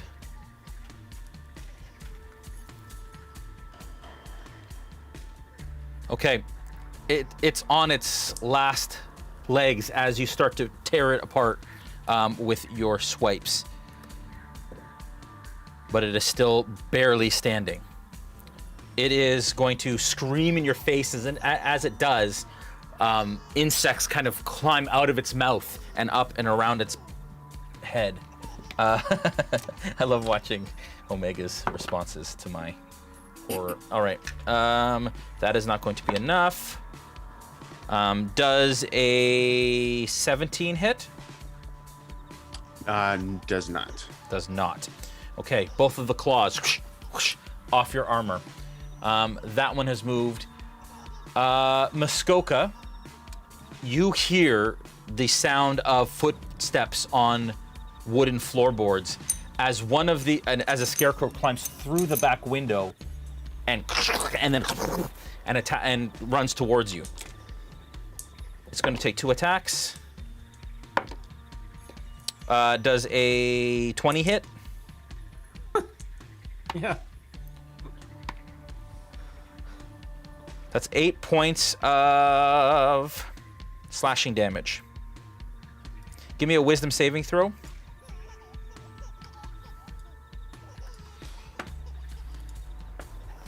Oh. Natural one. Okay. You remember quite clearly the attack from the scarecrows last time and being alone and isolated again as one of them approached you. At this point, you begin to claw backwards in fear. You are now frightened, also paralyzed. But as you back off, you hit something behind you. The cradle.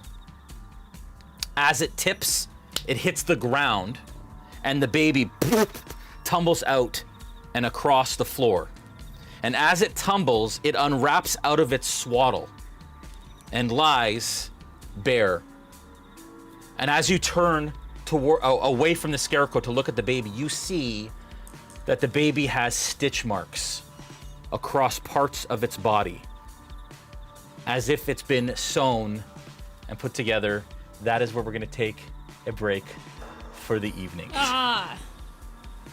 Rankin, baby. We will be Rankin, baby. right back. I don't approve of that.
And we're back. All right. All right. Where were we? Scarecrows. So that one attacked or came in, used its gaze at you. You tripped, spilled the Frankenbaby. Then there's another scarecrow coming in. 1, 2, 3, 4 to you, Muskoka, as one climbs over the balcony through the opening and into the cottage. It is going to take 2 claw attacks. Well, they have disadvantage, so advantage, so that hits, and they're crits.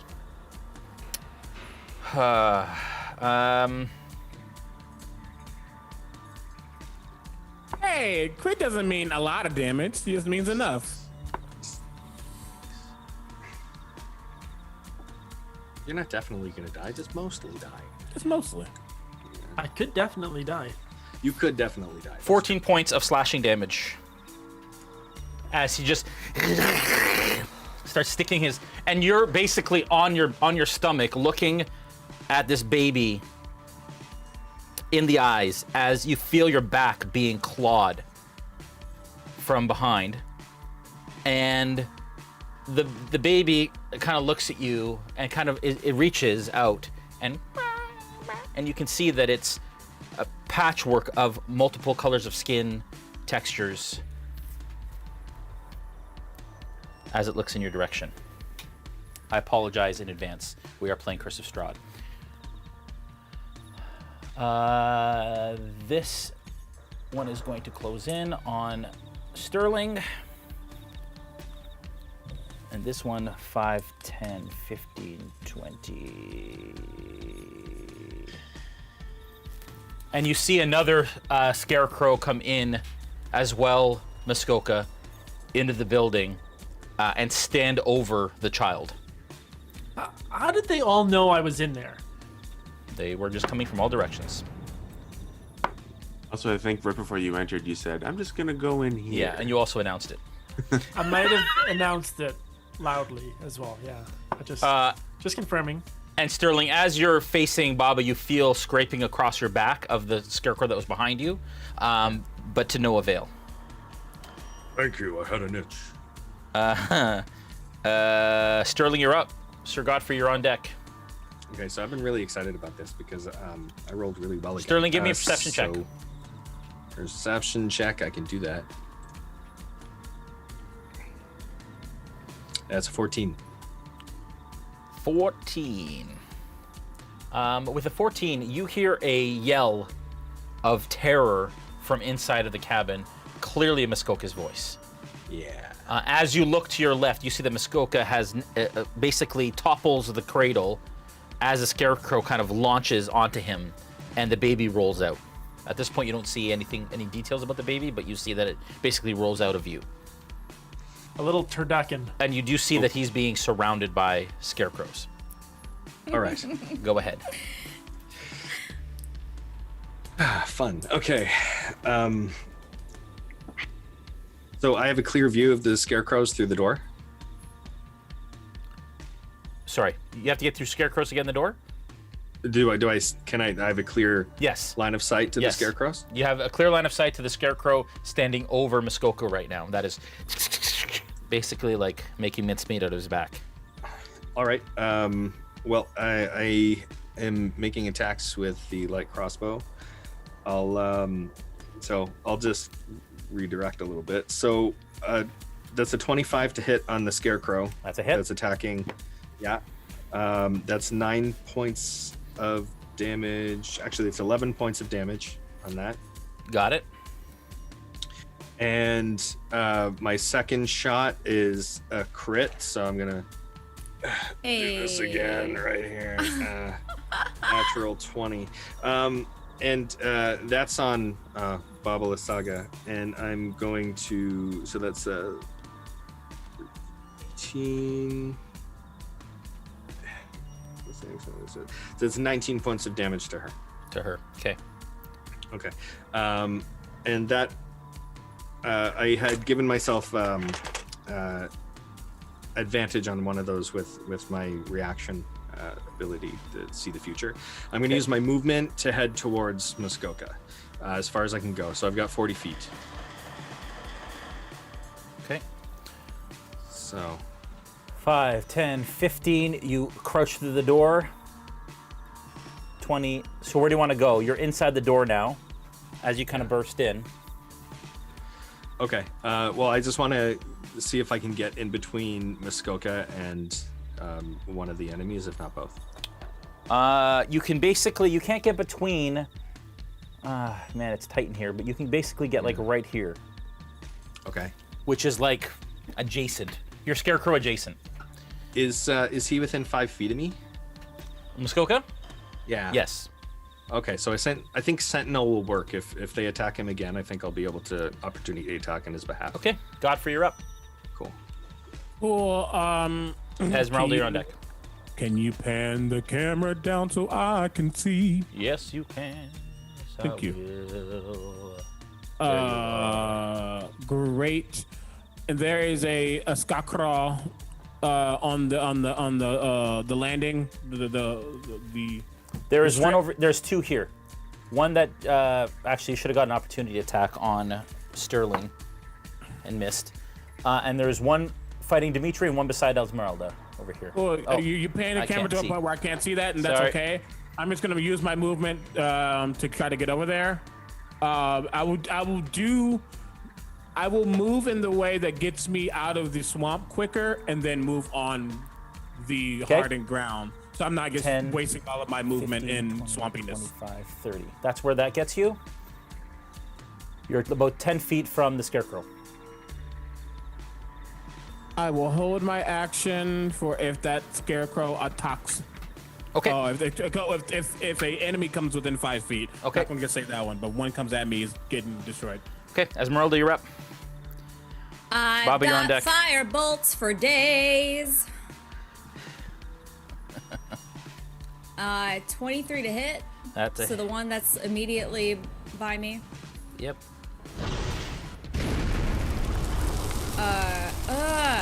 3 points. Okay. Wait a minute. Why did this? Ugh, I rolled the crappiest damage. I rolled 3 points. Okay. And that's not the one that Dimitri's been fighting, so that is 3 points to that fresh one. Okay. All right, I'm gonna go back to rolling physical dice because reasons. Okay. I don't like you, D&D Beyond, right now, but we like you, D&D Beyond. You're awesome. All right. Baba, you're up. Muskoka, you're on deck. So that balcony there, I can go in through there where the scarecrow went in on the side facing me. Not on the skull, but you can access it. Yes. Okay, so I'm gonna move the skull down to there as close as I can get. What's the skull's movement? I don't actually have that. It's enough. Okay. I will use my action to run in there. Okay. Grab the baby. Yep. So I'm just gonna run and grab the baby and just, no, it's okay. Don't cry, my child. And I'll pick her up and I'll put the baby in my arms and then I will Misty Step back out onto my skull. Okay. Avoiding any Baba runs in, attacks. reaches down, grabs the baby in her arms, looks up at you, Sterling, and out and back onto the skull. And that'll be my turn. Okay. Muskoka, you're up. Dmitri, on deck. Okay. Am I able to stand? No, because it's at the end of its next turn, so you're still paralyzed and frightened. So I'll just do nothing. Okay. Dmitri, you're up. Just to confirm, that's my only option. Yes, I believe so. Right? Let me just, I can just double check real quick. Hang on. Yeah, to the end of the Scarecrow's next turn. Good. Frightened target is paralyzed. Good. Dmitri, you're up. I will hopefully finish off the scarecrow next to me with my swing of my longsword. 12 to hit. That is not a hit. Oh, yeah, it is hit. Sorry. Yep, that's a hit. Okay. And 9 slashing. Yep, you dispatch it easily. All right. I'm gonna go over to the other one and use my other extra attack against that. Okay. 22 to hit. That's a hit. And it's 13 slashing. Sweet. Takes it. Take that. Back to the Scarecrow's turn. So at the end of this turn, you were no longer paralyzed, Muskoka.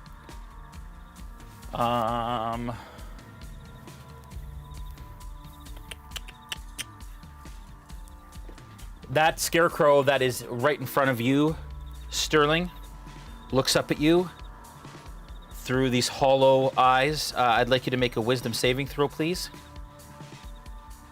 Okay. I can add bless to that, right, Dave? To saving throw? Yeah. Yeah. Okay. So I rolled a 4 on the bless too from before, so that's 18. Okay. You managed to shake it off. It is a familiar feeling that you felt from them before.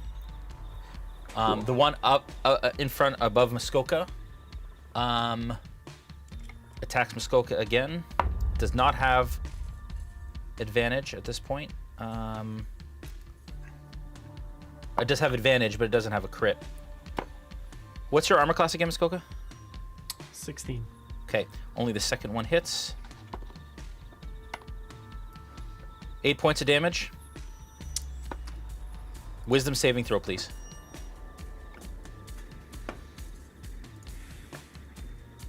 $18. That's enough. You managed to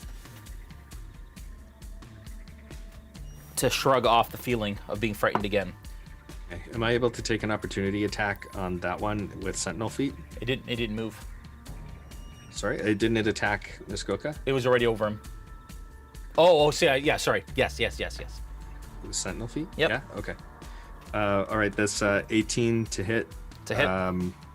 9 points of damage plus my Sentinel. Sorry, not my Sentinel. My Giant Smite. Yep. Is an extra 3, so that's 12 points of damage. Okay. And those are magical attacks, right? Yeah, magical. Yes. Okay. It's with my sword. All right. The other Scarecrow is going to lock eyes with you, Sterling. I'd like to make a wisdom saving throw, please. Okay. 13. That's enough. Just enough, as you shrug that one off as well. Okay. Back to the top of the order, Sterling, you're up. Godfrey, you're on deck. Okay. All right, I gotta reroll one of my attacks then, since I used it on my. So that's an 11 to hit is a miss. On the Scarecrow, that's a hit, actually. It's a hit. Okay. Then that is 5 points of damage, and then the next one is a 12 to hit for 6 points of damage. On the same one? Yeah, for both of those. Okay. And added 5 points for the Giant Smite. Okay, you managed to dispatch that one. And that's the one over Muskoka, or the one beside you, sorry? The one that I shot initially, or whichever one is the biggest threat to Muskoka right now. I'm trying to. Okay. You killed that one. Okay. Great. And I'll give my the reaction advantage to Muskoka. To on a save or an attack, he'll have advantage. Okay. Godfrey, you're up. For my visually, what is there more action happening in the cabin, or next to me right now? There is no action happening outside. There are no enemies outside. Sorry, there's one enemy outside that Dmitri and Ezmerelda are both beside. But you hear a commotion inside. You saw Big Sterling run inside.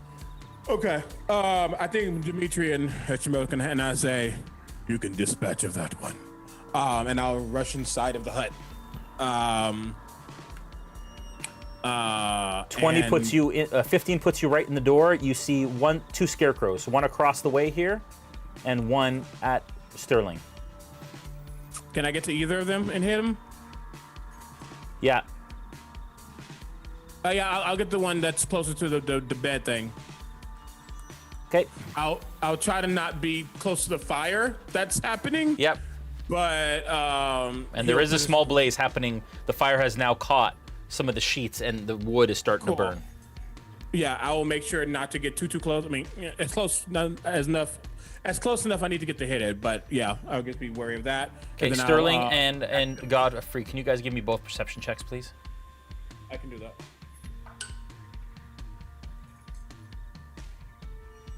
Nineteen. 16. Okay.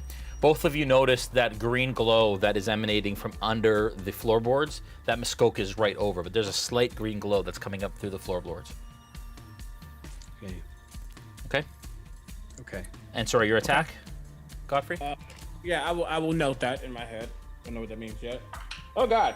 Let's try that again. Don't fall off the thing. Does an 18 hit? Yep. Cool. That's higher. Okay. And that will be. I need more D10s.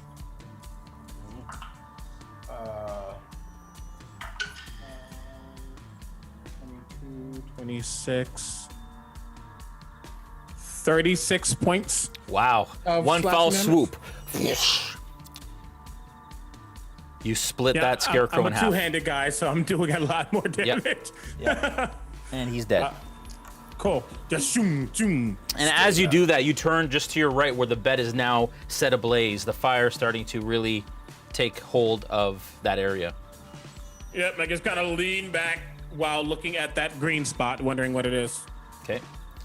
Ezmerelda, you're up. Baba, you're on deck. I am Oprah handing out firebolt right now. Okay. You get a firebolt. You get a firebolt. The one right in front of you? So there's, yeah, the one right in front of me. That is a 18 to hit. It's a hit. And that is 14 points of fire damage. Nicely done. Got it.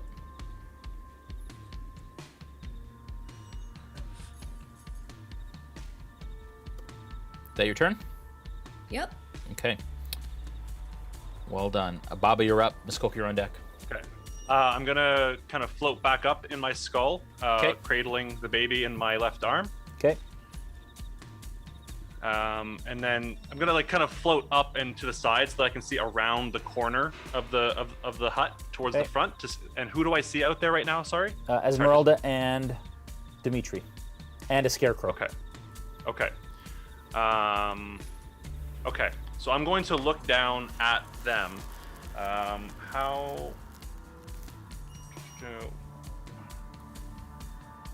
Am I within 60 feet of Ezmerelda?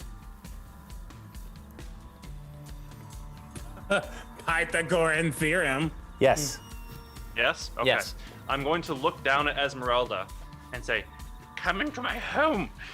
Disrupt my home and my poor child. My Strahd.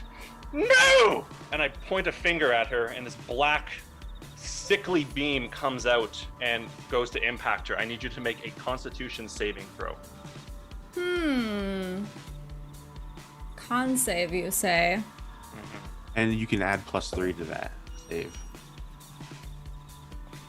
That is a 17. 17. Oh. So you just save. Ha-ha! So you take 37 points of necrotic damage. Oh wait, do I get plus what? Do I get plus points for that? +3 because you're close to me. You saved. Dirty 20! You saved. You saved. Yeah. You're still so good. you still But I take, still get? You still take 37 points. I was Half hoping damage. that That's half. higher points would not. Okay. 37, you say? 37. That is all the current points that I have, so I am down. Well, you're not dead, right? You're just down? I'm not dead, I'm just down. Ezmerelda Avenge me! goes unconscious. Is the last thing I say before I plop to the ground.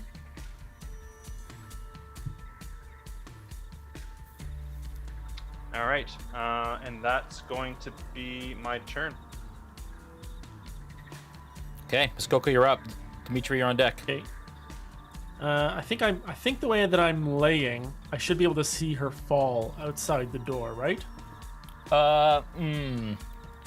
Yes, but give me a perception check, please, to see if you can catch that with all the craziness happening around you.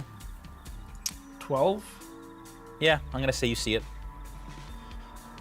Okay, so as I see her fall and say, "Avenge me," I'm going to once again cast Beacon of Hope. The spell bestows hope and vitality. Choose any number of creatures within range, obviously our party, for the duration. Each target has advantage on wisdom saving throws, death saving throws, and regains the maximum number of hit points possible from healing. Okay. So while I'm still laying there, I will cast that. And then I will stand. Okay. Is there still a scarecrow near me? There's one just over the cradle in front of Sterling. If I move back from it, will it... Like, am I near it that it'll get an attack of opportunity? No. So I'll back up just to put maybe another party member between us. Okay, so this is this is Godfrey. This is the bed on fire. Yep. So where do you want to be? Where's Scarecrow? In the shadow. So I'll actually move towards the door. Okay. Yeah, that's good.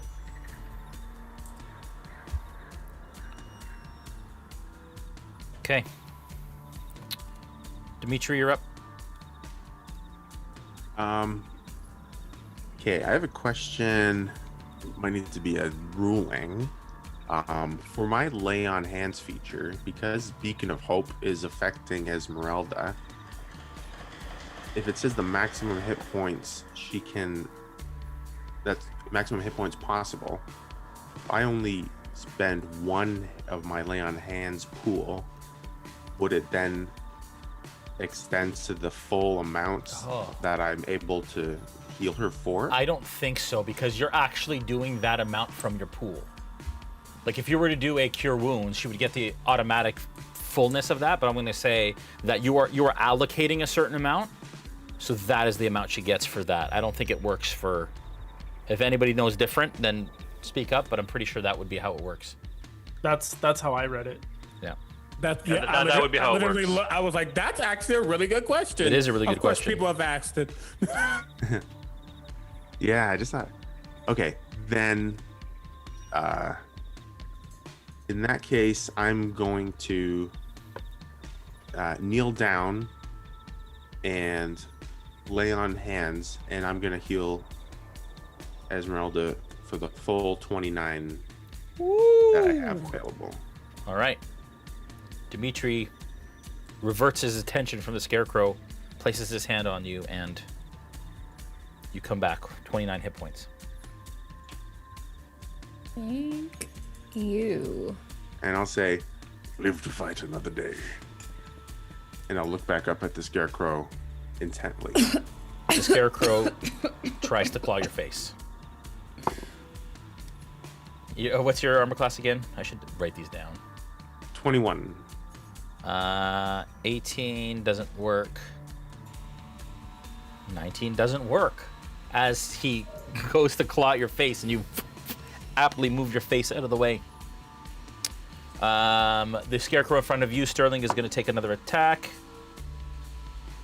That is 13 is not enough. 7 is not going to be enough.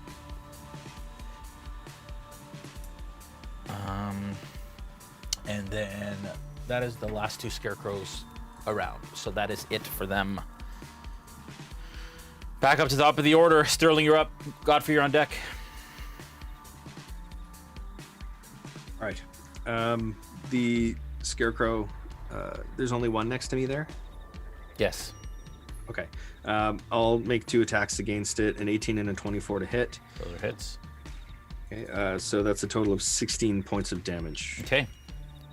And you start to tear it apart. I'll use my reaction to give Godfrey advantage on some roll in the future in his next turn. Okay. And there isn't much left for the Scarecrow. Okay. Godfrey, you're up. Ezmerelda, you're on deck. How long does that advantage last? It's just a minute. Oh, sorry, mine or his? Yeah, so that's until the end of your turn, essentially. Yeah. So I'm pretty much just looking into the future and giving you a tip that's going to give you advantage. Gotcha. And it's on an attack roll or a saving throw? Yeah, attack roll or saving throw. And Sterling's a big boy with that Scarecrow, which to Godfrey means he can handle it. It works on ability checks too, by the way. Thank you. Yeah. His eyes are going to look back at that green glowing, as you see behind me. And it's under the bed or under the crib? It was under the floorboard. It's under the floorboards in the floorboard. center of the cabin where the crib was sitting. And it seems like magic or like something arcane. Give me an Arcana check. I'm going to casually say I don't have proficiency in that one. But that's a 15. With a 15, it looks like some sort of magical energy.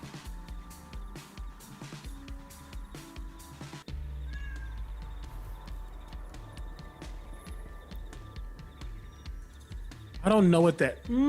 Okay.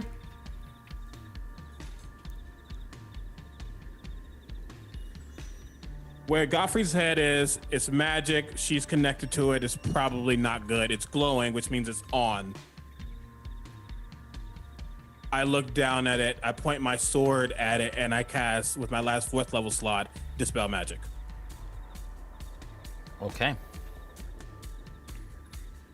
I don't know what that means though, but that's where he's at. He feels like it's probably connected to her, and he says, "I do not know what this will do." Can you give me a quick read of Dispel Magic real quick? Yep. Choose one creature, object, or magical effect. Any spell at 3rd level or lower ends. For anything higher than 4th level, I'm doing it at 4th level, so 5th level or higher, I have to make an ability check with my spellcasting ability. On a successful check, the spell ends, or magical effect, whatever it is, ends. Okay, give me a roll. Okay. And I have an advantage because of Sterling.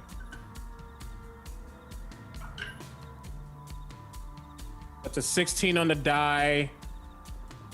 That's a dirty 20. No effect. No effect. Okay. No effect. All right. Ezmerelda, you're up. Bob, you're That on deck. Scarecrow is still there, yes? Yes. Barely. Yeah, got another firebolt for him, turns out. You're like the queen So- of. You're like to firebolts what bolt is to bonfires. Yeah, well, you know, scarecrows and all that. Yeah. That's an 18 to hit, That hits. and that is 11 points of fire damage. As it ignites, it stumbles backwards into the swamp, motionless. Now, that's it for all the Scarecrows out here. scarecrows that are outside, Yep. yes? Yep. You and Dmitri Can are I just standing. can I use side by my can I move towards the house? side. Yep. 30 puts you just inside the doorway. Okay. And don't forget, there's a roof on this, so right now you can't see where Baba is. Any That's of you fine. that are inside. Okay, Baba, you're up. Okay. Muskoka, you're on deck. Yeah, so I'm basically looking at the entrance of the of the hut, and still cradling the baby. I'm just gonna look down and it's okay, Strahd. It's okay. It's okay. We'll get to them. And I cast Cloud Kill, centered on the entrance of the hut. So it's a 20-foot radius into and out of the hut. Okay. 20-foot radius, so that 20-foot would be radius. like Yeah. 40 feet. So basically like this. Yeah, just to maximize getting all of them. So I don't think I'm going to be able to get Dmitri. No, you don't get Dmitri. But I'll get everybody inside the hut. Okay. So this yellow greenish fog kind of emanates from the center point and just starts to just kind of fumigate the entire hut. You're in it's heavily obscured in terms of vision for you guys. And when you start your turn there, I need you to make a con save.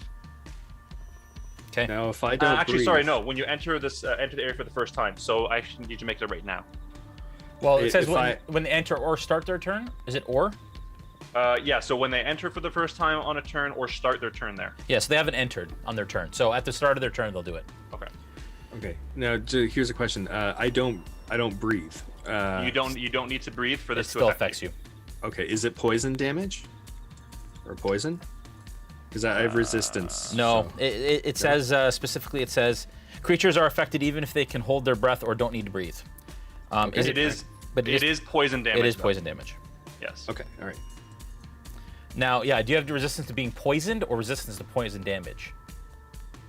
It says resistance to poison in my defenses section. Okay, so you take half. Yeah. All right. Okay. I do like D&D Beyond differentiates poisoned and poison. Yeah. Yeah. 100%. Shout out. Muskoka, you are up. I'd like you to make that save, please. Okay. Oh my gosh. Got an 8. Okay. Baba, what Pardon, sorry? He I got an failed 8. my save. He failed.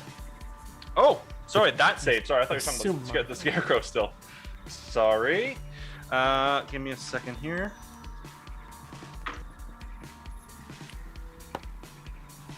You take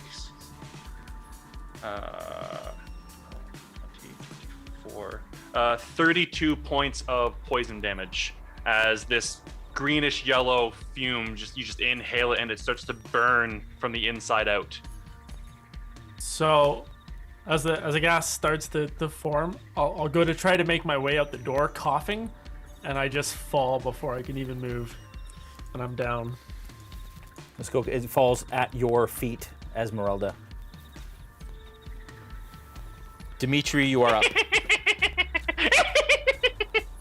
As you see this cloud engulf the cabin. So it's okay, and Baba right now she's up in the air. She's floating up to your right, to the right of the cabin. About 30 feet up and 30 feet from the cabin. 25 to 30 feet from the cabin. Okay, I'll look up at Baba and I'll say, "What have you done?" And I will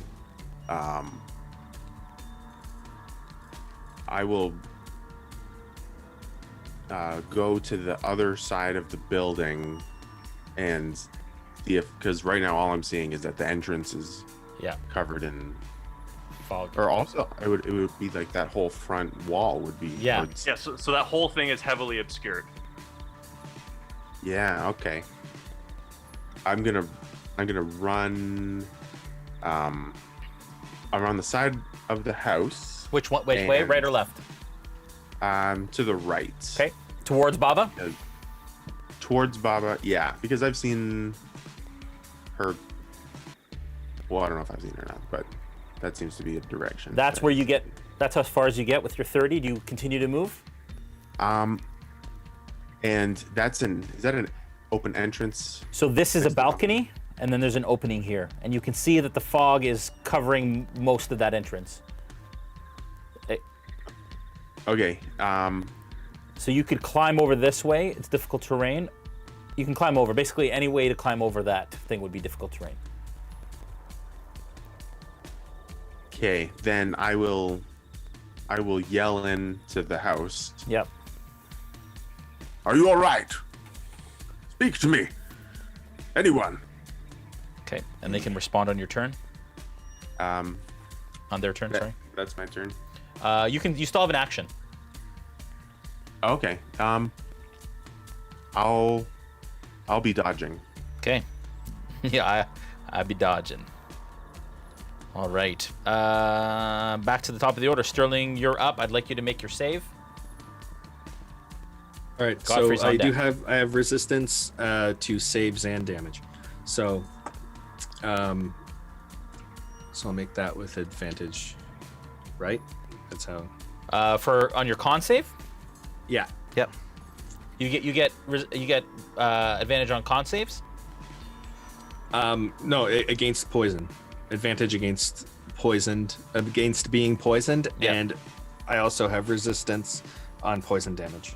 Okay. So that's a dirty 20. Okay, that's a pass. Okay. Was Muskoka So you next still to me? take half the damage. You still take half the Okay. damage. So what's the damage? So do I take half of the half then if I'm... Yes. Half of the half because Yeah. of your Okay. resistance. Yeah. I will take 1/4. How long does Big Sterling last? A minute. Okay, are you tracking rounds? No, I haven't been because usually we don't have like last that long. four, I think 4 or 5 rounds. Yeah, so I think you did it in round Okay. 3-ish. We're at round 7, so let's say it's It was been round 4 rounds. 2. Round 2. Round 2? So 5 rounds it's been. Okay. Okay. Godfrey, you're up. Oh, what do you do, Sterling? Sorry. You get Yeah, your turn. so did Muskoka fall down beside me? Like, do I have a sense of where he is? Perception check with disadvantage, please. Okay.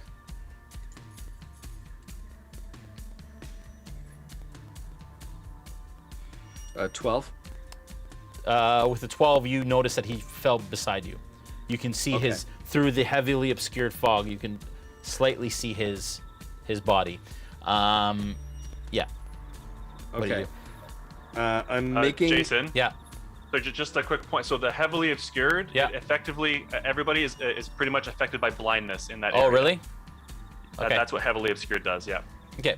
So it's still a disadvantage on perception, right?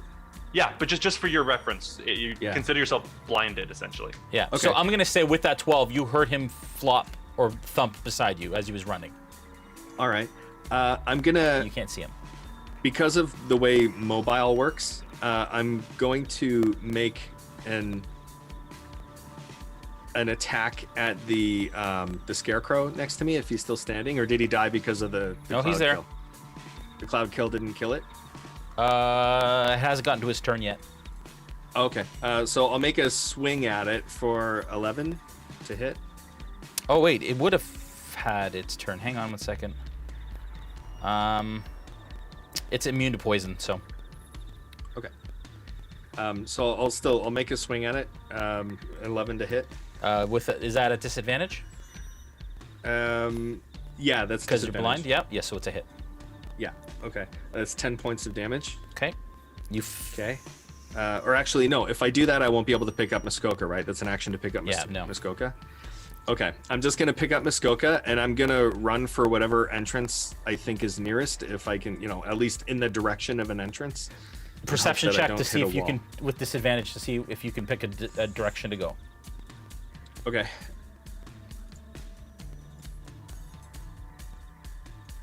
Oh man. 11. I rolled 2 6s. Okay. Roll a d6 and tell me the number. Ooh, this is fun. 4. Okay. You pick up Muskoka and you start to move and you don't know where. How far do you go? As far as I can. Yeah, I'm trying to get him out of this place so that he can be out of the cloud. You feel yourself smack against something hard. Yeah. And it teeters slightly. And sorry, Julian, how much was that damage again? Oh, jeez. I moved my. How much damage did I do to Oh, you, Dave? sorry. You bump into Was it 30? Was it 35 or something like that? Yeah. Yeah. 36. 36. So half of the half. So 13. Sorry, 18. 4. Right? 18. 18 would be half, and then you take half of that, so you take 9. Okay. Yes. Yeah. Right. I'll take it. You come in contact with a a body standing. Godfrey, you feel Sterling smack against you as you feel the cold exterior of his shell. You've only moved 15 feet, Sterling, and you can tell that you're moving towards the back of the cabin now because that's where Godfrey was prior to this. And I remember that Dmitri had called out, so I was like, Muskoka is down, and you still have lead us 15, out. yeah. You still have 50 feet of movement. Okay, yeah, so I'll just turn in the opposite direction and, go that way, hoping to blindly find the door. Okay, you start to see a little bit of light, you think, but you come in contact with Ezmerelda and you stop. Okay. That's the distance. You basically went 15 back and 15 forward. All right. Oh, but I have 40, so I'd have another 10? Yeah, so you can move past Ezmerelda then, we'll say, with... Yeah, if that's cool. Yeah, and put you right on the steps. Oops. Am I able to put Muskoka down outside of the cloud? You can drop him as a free action. Okay. Sure. Would he be outside the cloud far enough that I think he'd be safe? Give me an insight check. Oh man. Okay. 9. You're not sure. All right, I'll risk it. I'll just try to roll him out of the cloud if possible. Okay, I'm gonna say that you hear him thump and then roll, but you don't know how far he goes. Okay. I could just be entirely lost in the fog at this point. And from the top of the steps, Muskoka, you're only gonna take 1 hit point, but that's gonna be a death save. What do you mean that's going to be a death save? If you take any damage while you're in saves, you get another save. I was just rolling. You mean another failure? That's gently. a failure? Yeah, he got to the door. He's on the steps. He dropped you. That's going to be a 3-4 foot drop, which is only 1 point of damage, which is no big deal unless you're in death saves.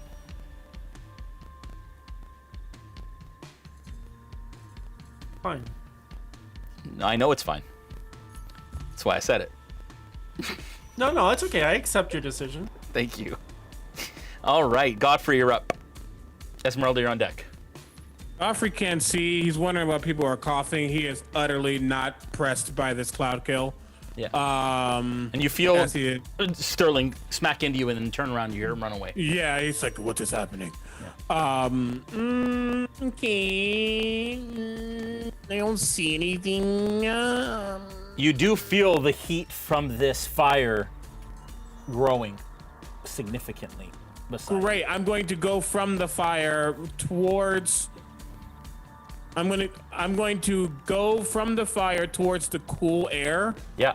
Hoping that's going to get me outside. Which direction did you want to go? The way I just felt a body move from me. Okay. So you want to go the same direction Sterling just went? Yes. Perception check with disadvantage, please. Sounds good to me. That is valid. That is a math. 15. 15, just enough. You know kind of the direction you want to go. Which way do you want to go? How far do you want to go? As far as you can? Yeah, I'm gonna get out because I don't think anything else in here. Doing dispel magic on the glowing thing didn't do anything to it. Was irrelevant. Yeah. So yeah, he's gonna just get back out. Okay. So you rush through. You rush past what you imagine might be Ezmerelda. You rush past what you think is Sterling, and then you come out of the cloud and you look to your right and you see Muskoka on the ground, the cloud behind you. Cool. And I'll look towards Baba Lysaga, wherever she is, and just be ready for whatever she's gonna plan. She's up to your left. Yep. I can't really do anything else right now. Ezmerelda, you're on deck. Bobby, you're up. Ground character. So, do I Flying still characters. see Muskoka in front of me on the ground? No, you do not. I don't. You are basically All right. blind. There's just all you see is this green gas everywhere. Oh wait, I'm just sorry. going to- Hang on a second. You need to make your save. On save first, please. Con save. I rolled a nat 20 on that. So the 18 points of damage then. Poison. Ugh.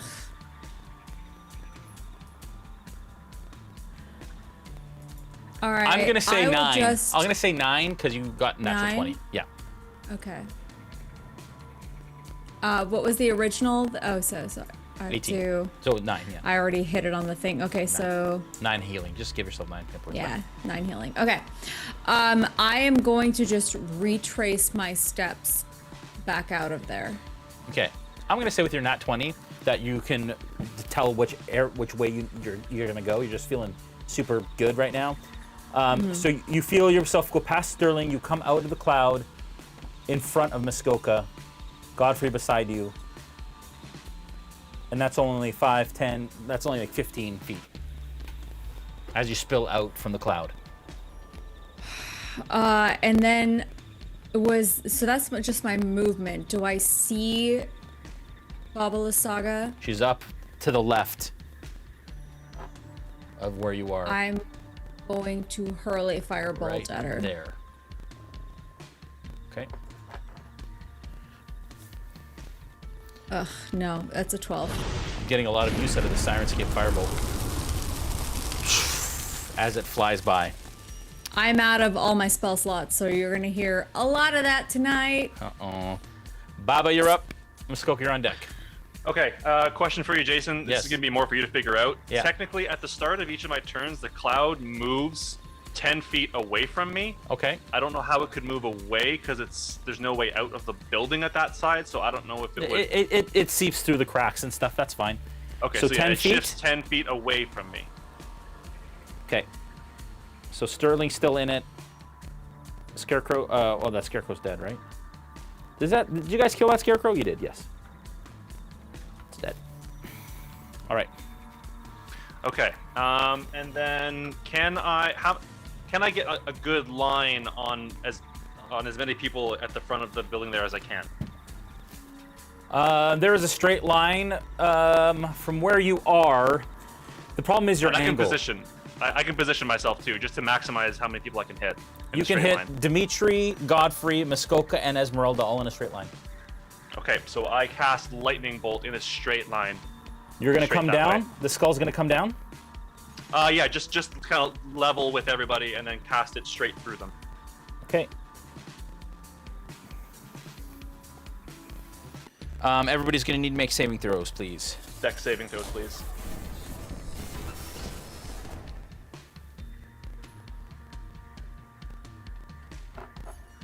$19. 19. 27! Save. No. No save. Okay. Muskoka automatically gets one more death save. You're at 2. Fails.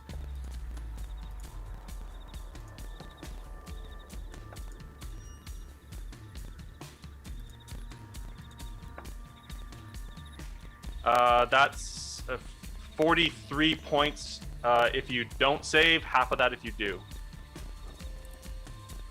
So 21, Yep. 22, 21. 21. I am down. Ezmerelda goes How- down. How much is the full damage? 43. It doesn't matter to you. You're down. You just take a death save. You just take a death save. Yeah, true. And Dmitri, you're still up. I saved, so I took half damage. Okay. Cool. Muskoka. Saving throw. Death save. Hang on one second. Let me bring this music down for a sec. You're at 2, right? I put a question for you Yep. in the chat there. Did you see it? In the Oh, sorry, Zoom I chat? sent it just yeah. Just looking at my No, it's double your max. So if you take damage that's double your max, you die automatically. okay. So you have to take 66 points in one turn. Yeah, Alright. it doesn't continuously add up. Yeah. Let's try something here. Oh. I don't know if This is my can we see it? no. This is your Todd dice? Alright. Yeah, this is it. Oh boy. This is not fun. Thank you, Julian, for this opportunity. Well, you What is At it? a 3. That's a 3. That's a 3. Muskoka's body goes still out in front of the cabin.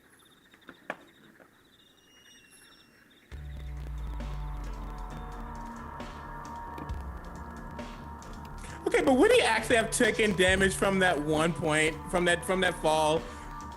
That's I rolled him. It would have been gentle. It would have been like a baby rolling out of a crib that fell over. Dmitri, you're up. Sterling, you're on deck. Oh, yeah. Sorry. Did he come back up? Did you guys heal him? Who? David. No. We couldn't yet.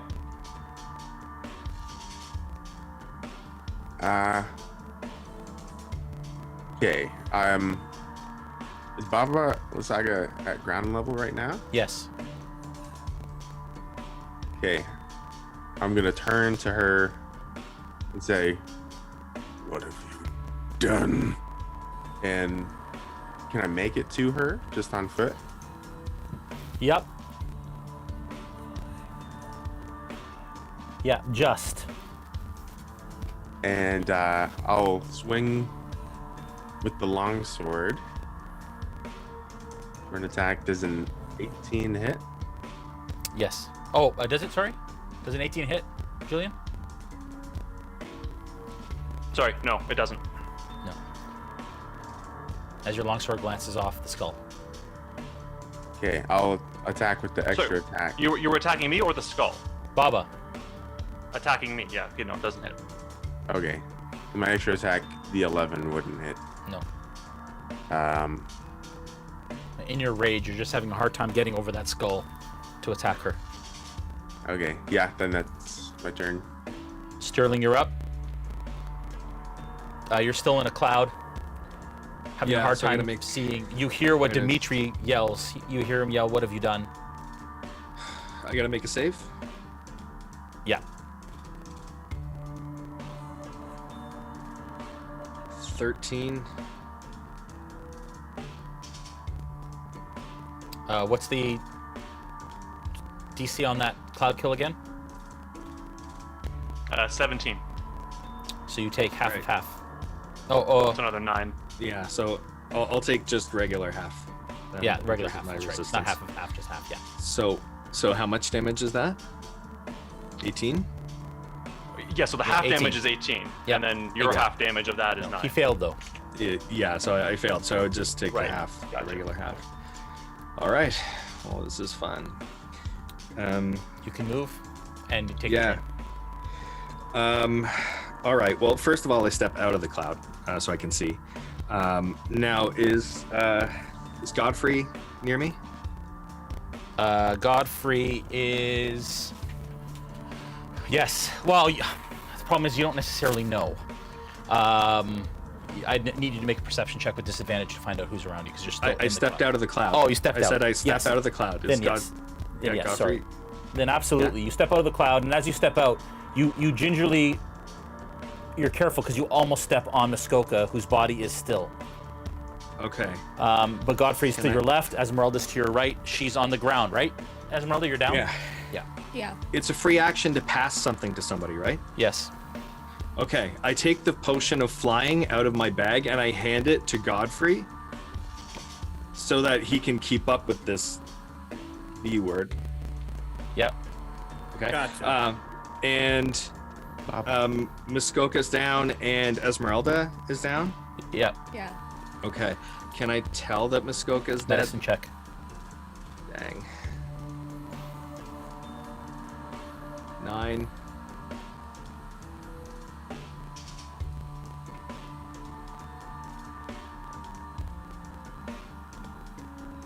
So 9. With a 9, you can see that Ezmerelda, there's breath, but Muskoka's completely still. But you don't know if he's unconscious, you know if he's dead. Okay. I go to Ezmerelda, and I'm going to use a potion of healing on her. Okay.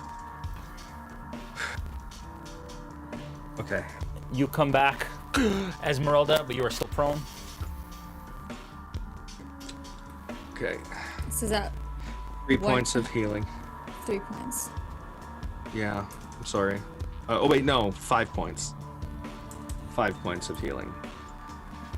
And with my bonus action, I'll second wind. To give myself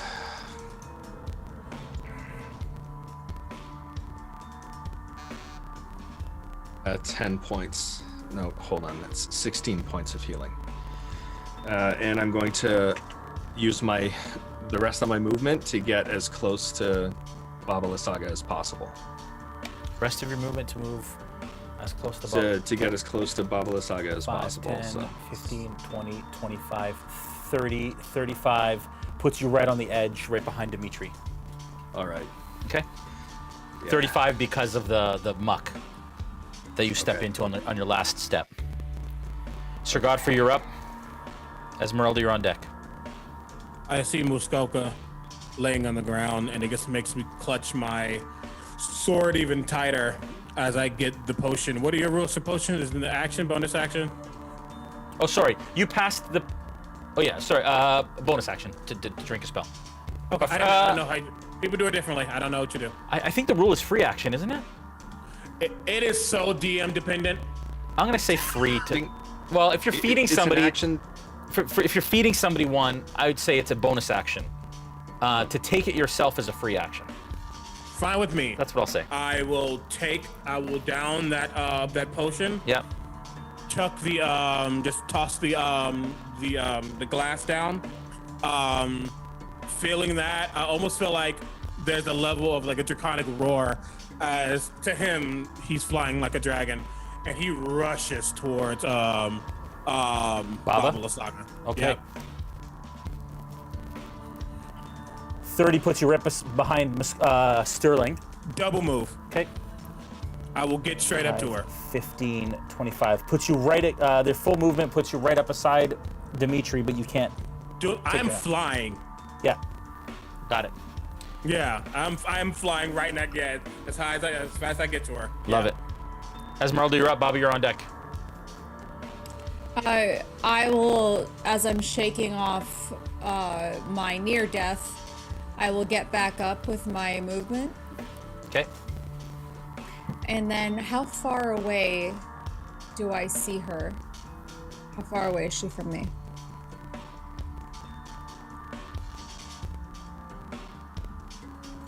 $50 feet.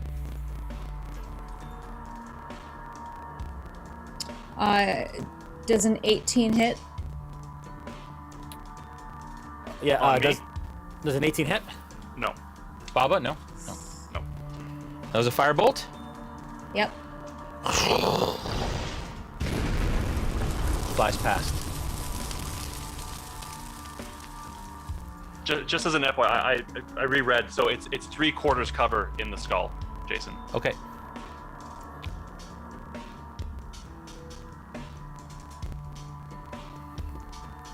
Okay, Ezmerelda, that is your... Do you want to move still, Ezmerelda?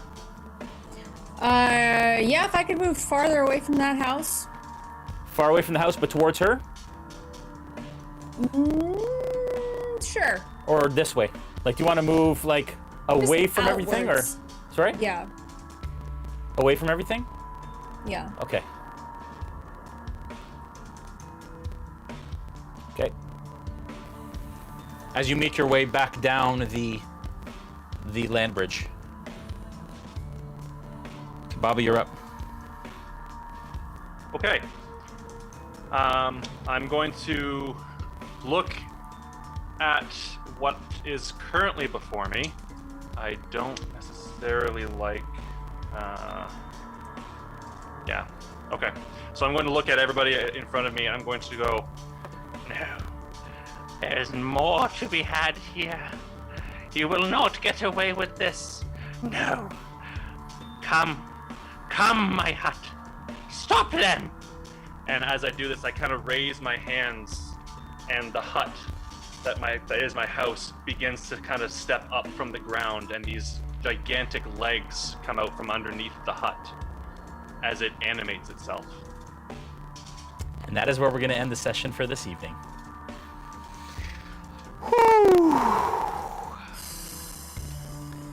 Guys, heavy one. It was a heavy one tonight. Dave, how you doing? I'm good. I'm Good. okay. Good. All right. Yeah. Looks like you're Why going to be does the this hunt keep next week. happening? Sorry, buddy. hey, I love the way that you play the villains. I love it. So you it adds like a really good feel to the game when you know the enemy is being played, I want to say, honestly. You know, the DM is a storyteller that makes it interesting. And when you throw in a real person as the enemy, all of a sudden it like totally flips it around. Yeah, and that's why I do that with. Card. That's why I do why I do it with enemies, and that's why I do it with NPCs too. It's a wild card, right? It's like it's out of my hands, and it just feels more obviously dangerous. Yeah, it's great.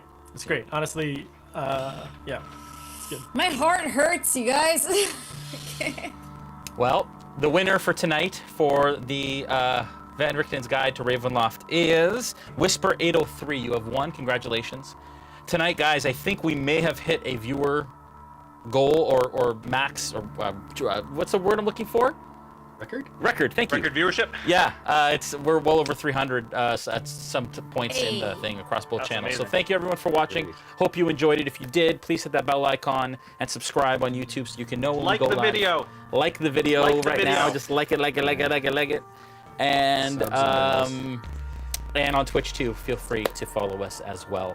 Thank you everyone at home. We'll see you on Aftermath on Thursday. Maybe we'll have Dave on Aftermath. I don't know if he can do it on Thursday, but that might be a really cool opportunity for him to chat. We'll see how he feels after this. But again, I mean, we've talked about this many times. For those at home, they're sad. Death isn't always the end. It adds story. I mean, this is Barovia, and we never know what'll happen. We'll see you guys on Thursday. We'll see you guys on Monday. Love you all. Take care of yourselves, especially in this crazy time. And we'll see you on Thursday. Bye, guys.